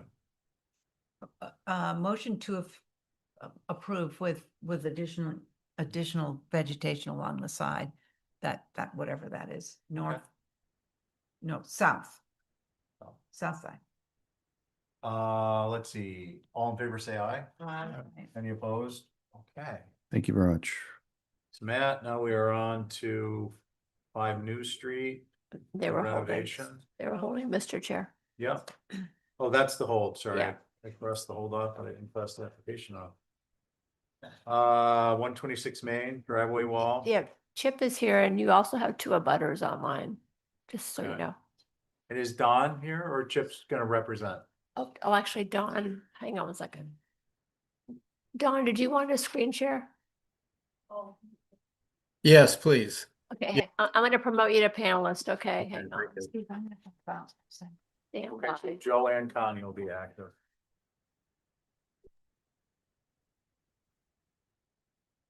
Okay, guys, driveway wall, what do we got? Okay. Done. Good evening, everyone. Don Bracken from Bracken Engineering. I put the application together and submitted it. I assume you can see the screen now. This is an existing property that currently does not have a driveway or parking on site. So this is a new proposed parking area. There have been previous HDC applications for other driveways. on the property. So we're submitting this as a new application for a completely new layout. So we have a 10-foot driveway off of the street that crosses an existing brick sidewalk. The driveway portion within the street layout crossing the sidewalk will be brick, similar pattern to what's there for the sidewalk right now, as you can see in the plan down here. Once you enter the site, it becomes a combination of brick with a herringbone pattern with inlay cobble going around the perimeter of it and into an area going up to the stairs to access the house.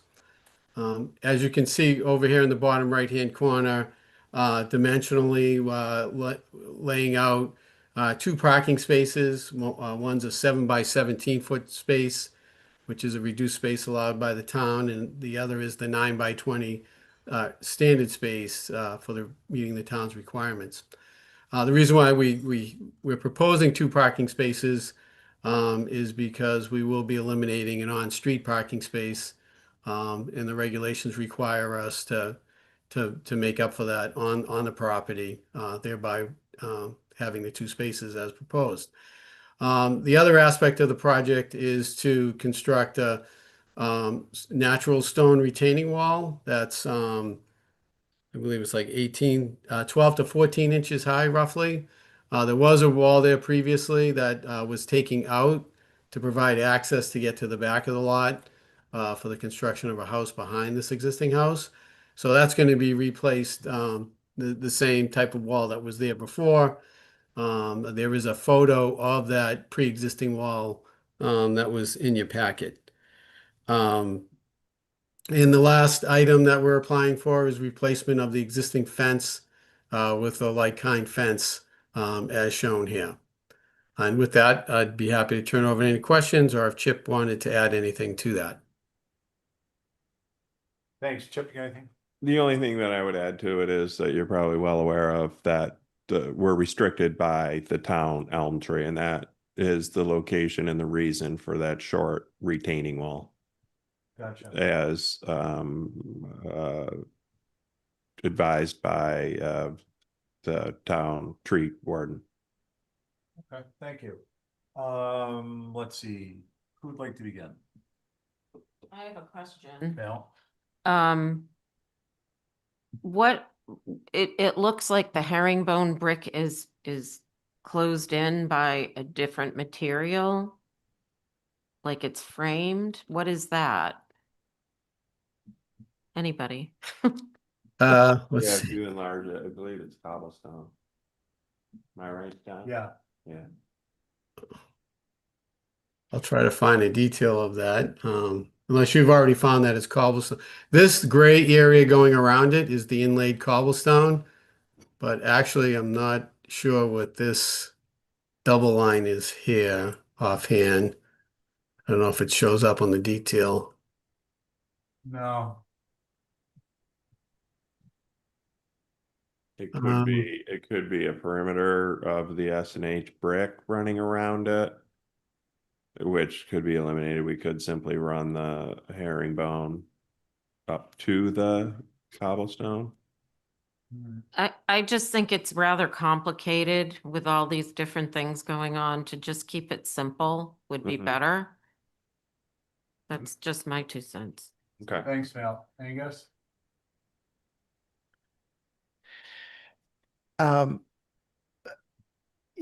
So my concerns are the same that they were the last time that there was a proposal for a double driveway. And so it should remain a single driveway, and the plan is busy for Upper Main Street in front of the historic structure. So it should be brick and one just a running bond, no border, and be one space wide.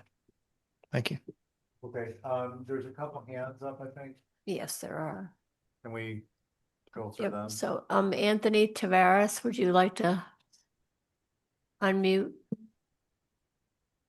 Yeah, Good evening. So, my name is Anthony Taveras. I'm actually the landscape designer for this project. So I just wanted to answer a couple questions. If I could just go back to the detail. There was a question about the change in the pattern. So, that detail number one on the left, the infill is herringbone. And if you look to the photo directly to the right, that shows the infill herringbone pattern. And then the border is actually just a double stretcher course. So it's just the same brick, just turned in two courses there. Yep. So the whole infill is brick, and then the shaded gray is a detail that we're picking up on the vocabulary of Main Street, which is a cobble. So that's kind of like an inlay detail that just acts as a border around the brick. Thank you. Kevin? Kevin, would you unmute? There we go. Can you hear me? Yeah. Yep. Okay, perfect. So my name is Kevin Toth. My family and I live at 128 Main Street. As always, thank you to the HTC staff and commissioners, for all your time on this stuff and efforts to preserve Nantucket's historic streetscapes. I'd normally be there in person, but I just got the abutters notice. It's frustrating to see that this is back on the agenda to be rehashed, as shown by the helpful staff comments from Ms. Backus. This should be a revision to the last application and is also not appropriate. On March 14th, 2023, there was a motion to approve a driveway, quote, not wider than the typical width of a car, quote. That vote was carried unanimously. The HDC rejected the applicant's original request to have 2 spots, and after this was discussed in depth, the HDC had approved no more than 1 parking spot in this side yard along Main Street. Since anything wider was not approved, they tried to extend vertically into the yard in an application discussed on September 16th, 2025. There was a motion to deny, and that vote was also carried unanimously. The HDC doesn't approve of this, the select board doesn't approve of this, and the neighbors don't approve of this. So why are we still talking about this? The reasons the HDC stated for not approving anything larger than the 1-car spot are even stronger today. Additionally, commissioners clearly requested to see 3 legible site plans side by side on 1 sheet with 1, the original approval for the hardscape, 2, what is currently there, and 3, the proposed plans so that the HTC can zoom in and out on a PDF. Thankfully, staff comments strike again. Ms. Backus also provided relevant plans and background. The applicant voluntarily subdivided this lot. We can't forget that. And we all know that there's an existing driveway and a garage that could continue to be used by 126 Main Street as it had been for well over a century until this new complicated spec development. This nice little side yard along Main Street is already overcrowded, and the view from Main Street would be completely changed. The applicant divided it up and built on it, and it's currently being consumed by hardscaping, a new shed, if you want to call it that, extended retaining walls, stepping stones. I mean, all this is perfectly visible from Main Street, and this is honestly just greedy. As Chairman Welch pointed out at the last meeting, this was discussed, or 2 meetings ago. This is inappropriate in light of all the other changes going on there. He mentioned that this would look odd, and having this additional parking, quote, overburdens the lot. And the front parking area should not be altered from what was previously approved. As Commissioner Camp said, we should just stick to the original 1 driveway. As Commissioner McLeod commented, the character and setting has been altered, and I think that this proposal would only make that worse. As Commissioner Pohl mentioned when the single space was originally approved, 1 car is okay, but 0 cars is better. This application is trying to make the driveway not only wider, but also longer, both of which were denied. We would just ask that the HDC stick to its original decision and not allow these alterations that would undermine and amend both of the HDC's prior decisions. This is a massive waste of everyone's time to be asking the HDC to change its well thought out decision and approve a double wide parking space in the middle of a yard of a property facing Main Street. We speak for more than just us and our neighbors and ask that the HDC just please stick to its decision and shut this down again. Thanks. Thank you, Kevin. Let's see, who hasn't spoke? Joe? I haven't spoken. Go ahead. I did sit on a number of applications for this property, so I'm familiar with the site plan layout, but I have to say that this really is probably the thing that sticks out the most to me as being inappropriate on the entire property development. I don't disagree. I feel like a 2-car parking space and all of that hardscape extending back into the property. I mean, it's really half the depth of that lot will be hardscape. And I keep going back and looking at the photograph of the break in the fence and the little stone wall and then the grass and the walkway. And to imagine that all is hardscape is really hard to comprehend. I feel like there needs to definitely be a buffer between where the parking ends and I don't know if that's a patio that's there at the top of the screen. Yeah, I feel like there needs to be a visual buffer. I understand that the nose of one of the car kind of overhangs that area slightly. Maybe it looks like that, but it just really feels overwhelming. It's unfortunate that there's a driveway at all, to be honest.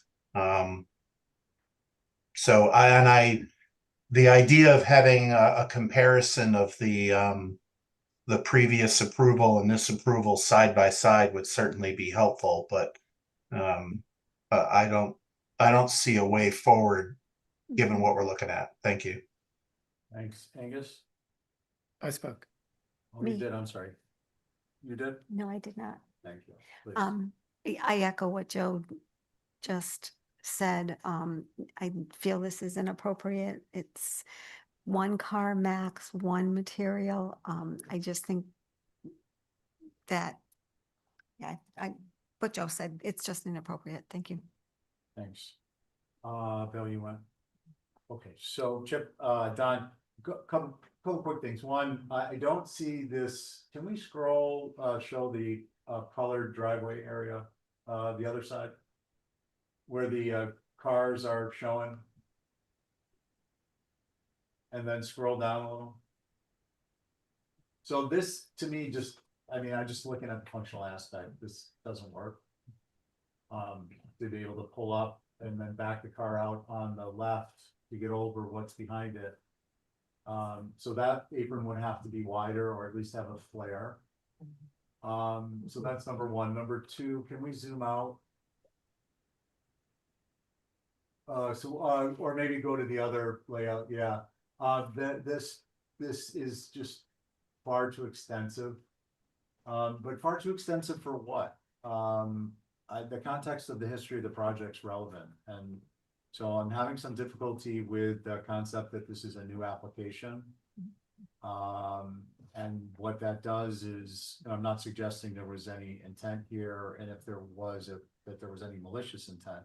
But the end result is that the history and the context are no longer part of the record. And I find that problematic given the amount of time we put into this project. And that the driveway discussion on the original property and the subdivision was that there wasn't going to be a parking space on this side of the structure.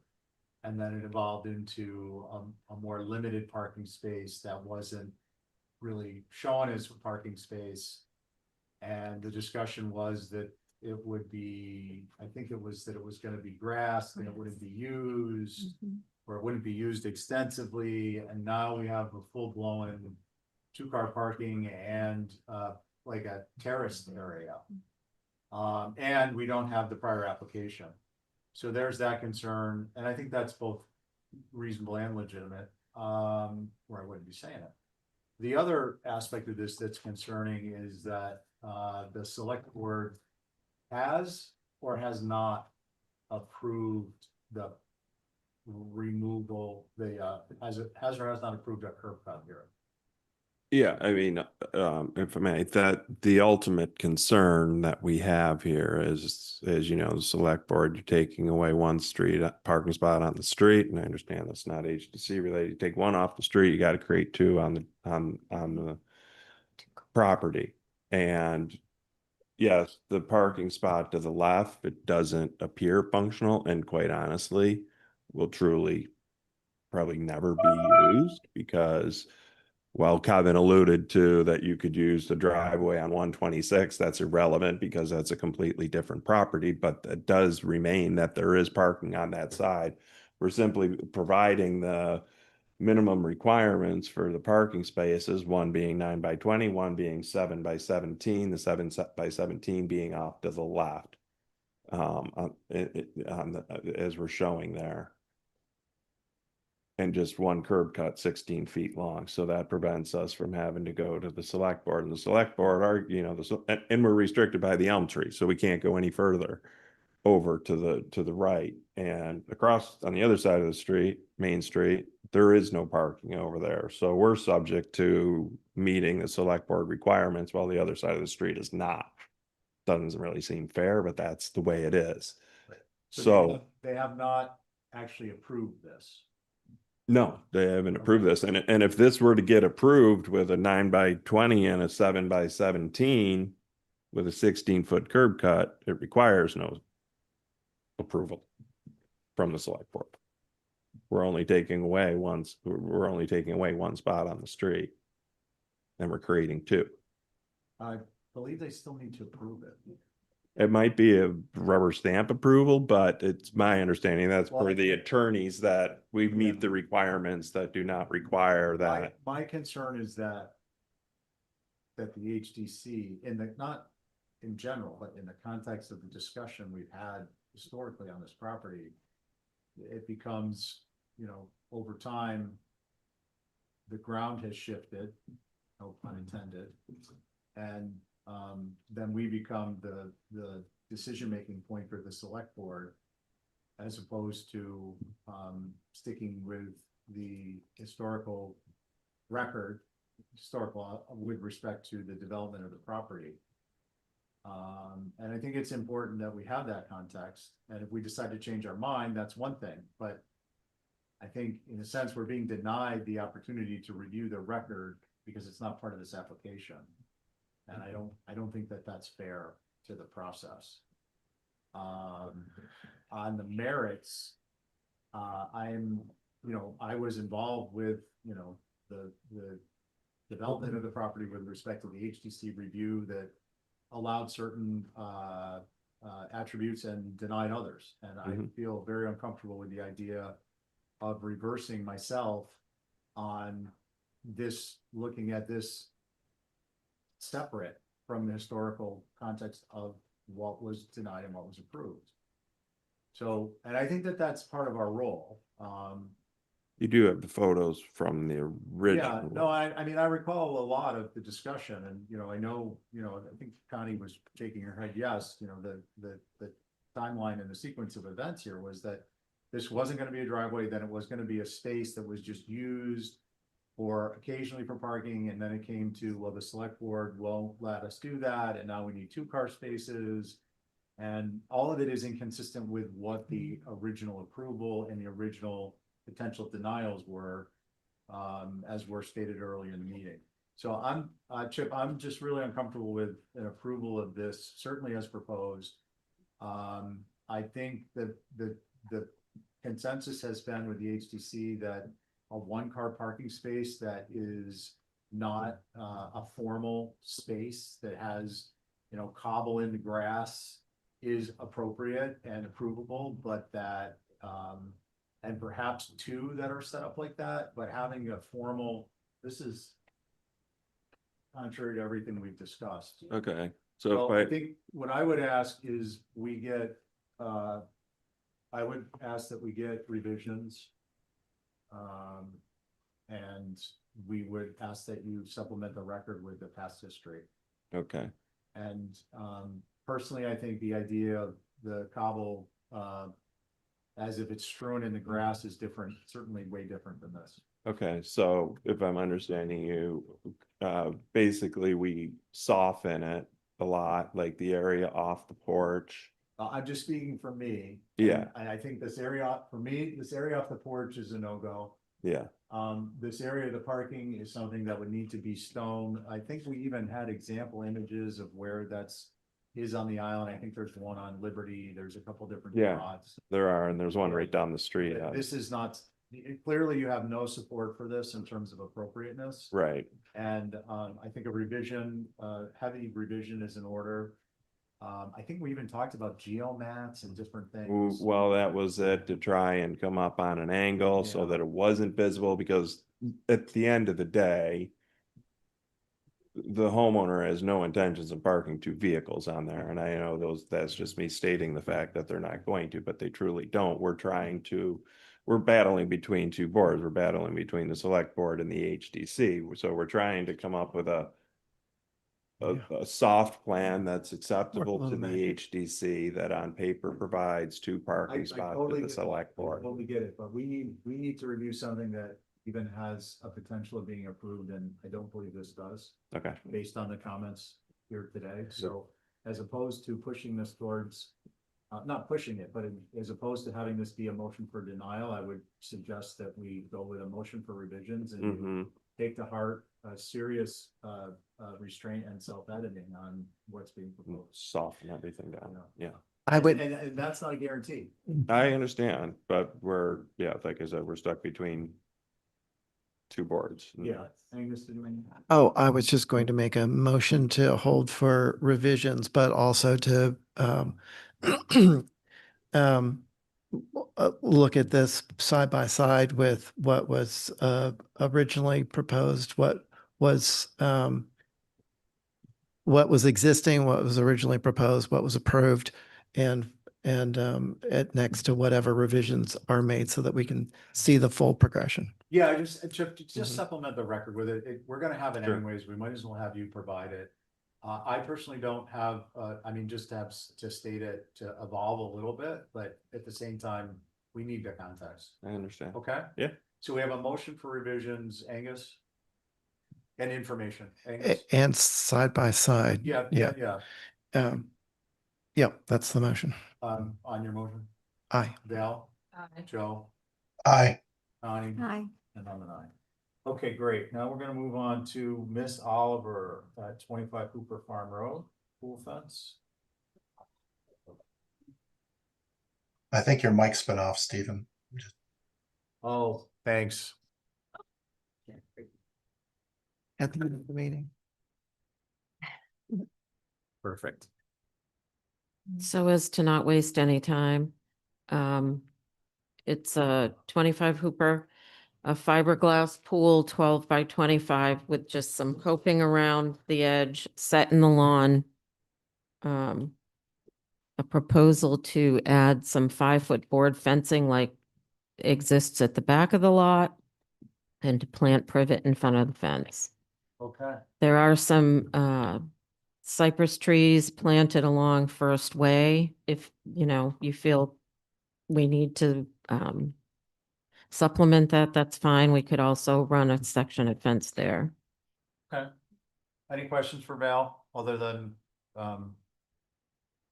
not visible time inspection or thereafter? Am I sitting on this? This is. Yes, it'll be the same, it'll be Connie and Joe as both alternates. Okay, Go ahead, thank Joe. you. Joe, why don't you go ahead?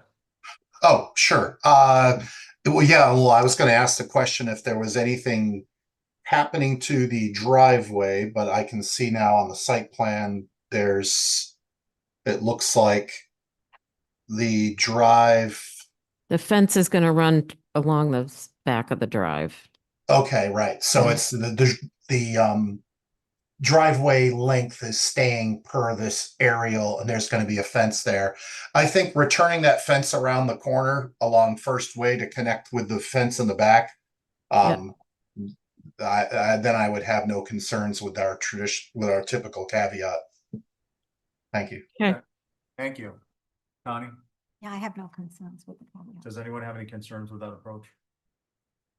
Joe, Nope. do you have an Exhibit A motion? Sure. I would make a motion to approve through Exhibit A with that 5-foot board fence running along First Way, and I can sketch that.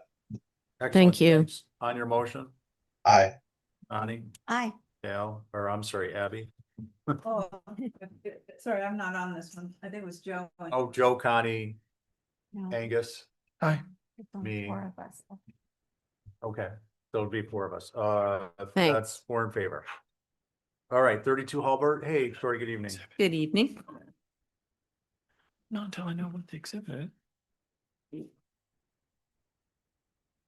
When you're ready. Should I wait for it to come up on the screen? Yeah. So this is a previously approved gate. And what you previously approved was an arched arbor top with a half moon gate and the opening from basically halfway up the arbor to the top of the arbor. And they would like to propose, that was approved through staff. They would like to propose that the gate itself inside the arbor is slightly taller, and that's what we've presented here. Okay. Uh, Any questions? Well, I had this on my Can you see it, list Holly, for down in the bottom consent, left? and I was, If you scroll up a little bit. it's just sort of an anomalous type of fence. And that's not what's there. What's there is like a circle with lattice. Well, I didn't hear the first part you said. Oh, I just said it was on my consent list, but the gate itself was kind of anomalous. I hadn't seen anything quite like it, so that's why I wanted us to discuss it. It's, Did you understand what was previously approved? no, but it's not what's there. I guess is why I was confused. The one that's there is round and has lattice. Yeah, that one is getting removed Okay. based on the approval through staff that we just got approved a couple months ago. So I just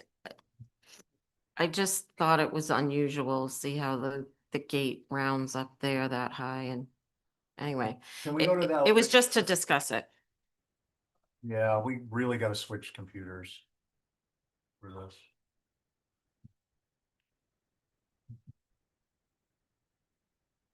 Right, gotcha. Okay. Abby. So I'm having trouble with my computer.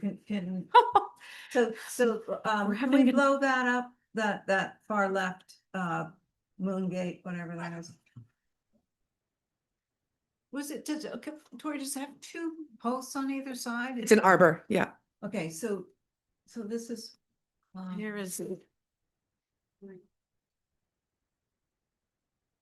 Posts.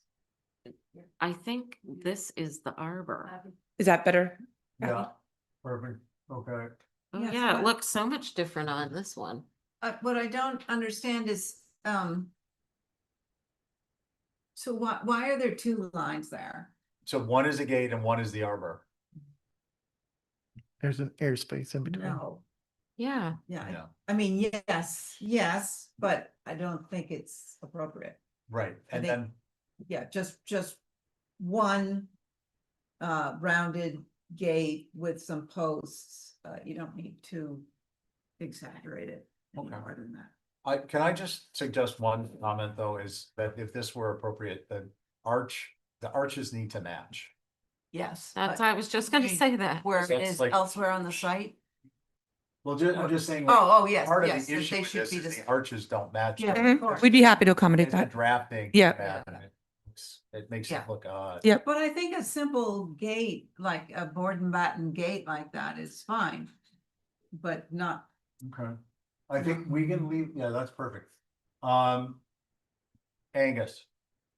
Yeah, the issue is the different arcs and the airspace in between. I would either, arch the top and do a scoop in the door, or lower the arch a little bit and have the door fill the space.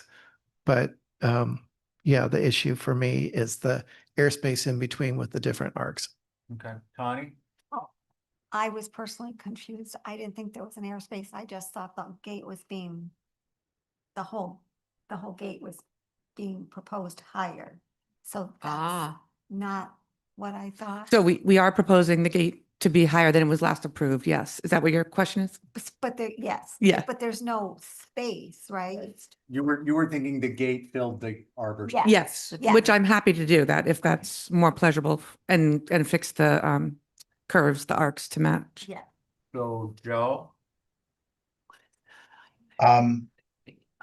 Oh, I agree with Angus, have the gate fill the space or do the inverse and have the gate scoop. thank you. And just to point out for the record, Joe's comments were as an alternate, as an associate, should he be activated as an alternate at a later date? Because there's 5 of us here talking. Oh, okay. I'm glad I was my, listening. that was my, just trying to keep you involved, Joe. Thanks. What would you like to do in terms of a motion? Do it, can we do it with Angus doing a Exhibit exhibit A. A?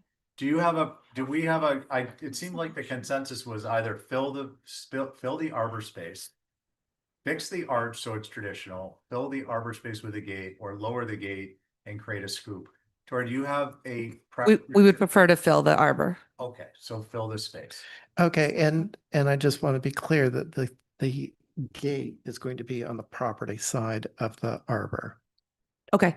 On the far side of the entry. Oh, I So get you. that's- So you walk through. At the and- back, you Feel got the the wall. depth Okay. of it. More detail. Exhibit A. So just one more question on that before I vote. What height would that make that? Because right now the lower one is 6 feet. I think the arbor would come down so that the posts are approximately 6 feet and the arch goes from there. That's typical. 5.5 to 6 feet tall posts. Okay, because I think I The need. top of the arch is 7 feet, and if we say that it's 3.5 inches, you're approximately 6'8" in the middle of the passage through. Right. So is that? It might be that what we do is we draw what we want and we put a top of arbor on the arch. So 7 feet would probably be, I'm not gonna say it's typical, it's approximately typical. So we Okay. could say 7 feet and then the rest is proportional and you could draw the arches in more appropriately. Are you comfortable with that? That's my motion. Okay. On your motion, we're all here, all in favor, say aye. Aye. Any opposed? Thank you very much. Okay, teamwork makes the dream work. And with teamwork in mind, it's 7:45. I turn into a pumpkin shortly. I'm already squashed. Yeah. 35 Maury Lane, She's gone. Sean, okay. 34 Pleasant Street. What? 30, Yeah. those are all incompletes, Mr. Chair. Yeah, Oh, look at that. Approved minutes of April 7th, Still moved. April 14th. April 14th, and April 28th. All of those. Sorry, I was just in shock that I didn't realize that we were actually done. I'm Yeah. shocked. Do we have a motion? Abby, you made a motion for the 7th, the 14th, and 28th? Yes, I did. For simplicity, we'll vote Angus, Abby, Val, myself, and Connie, who are here on this, and a motion to adjourn. On the minutes, aye, all in favor, Aye. say aye. aye. Opposed? I'm gonna be no, just haven't read. I did notice one thing and I wanted to point it out while we're on the minutes. The minutes are picking up the commissioner likes. And I think that the software wants to say said that it's appropriate. Because in the minutes, we'll be in a lot of trouble if they didn't actually say, I like it, but we're saying I like it. Do you know which one it was? And I can. I amend just it? saw something, someone presented.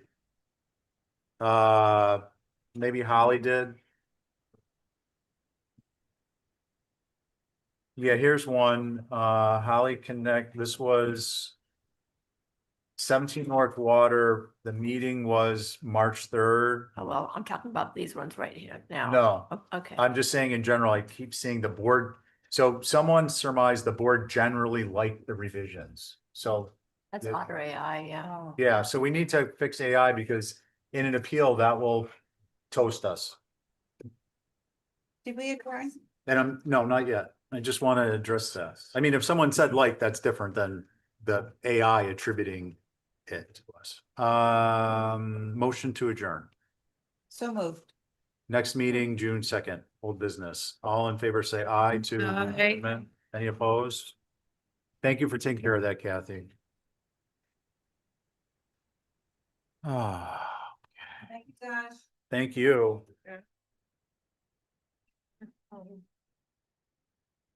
Oh, man.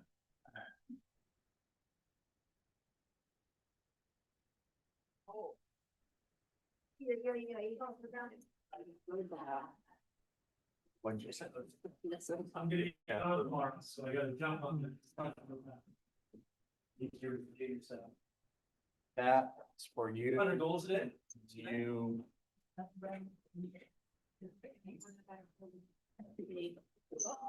But I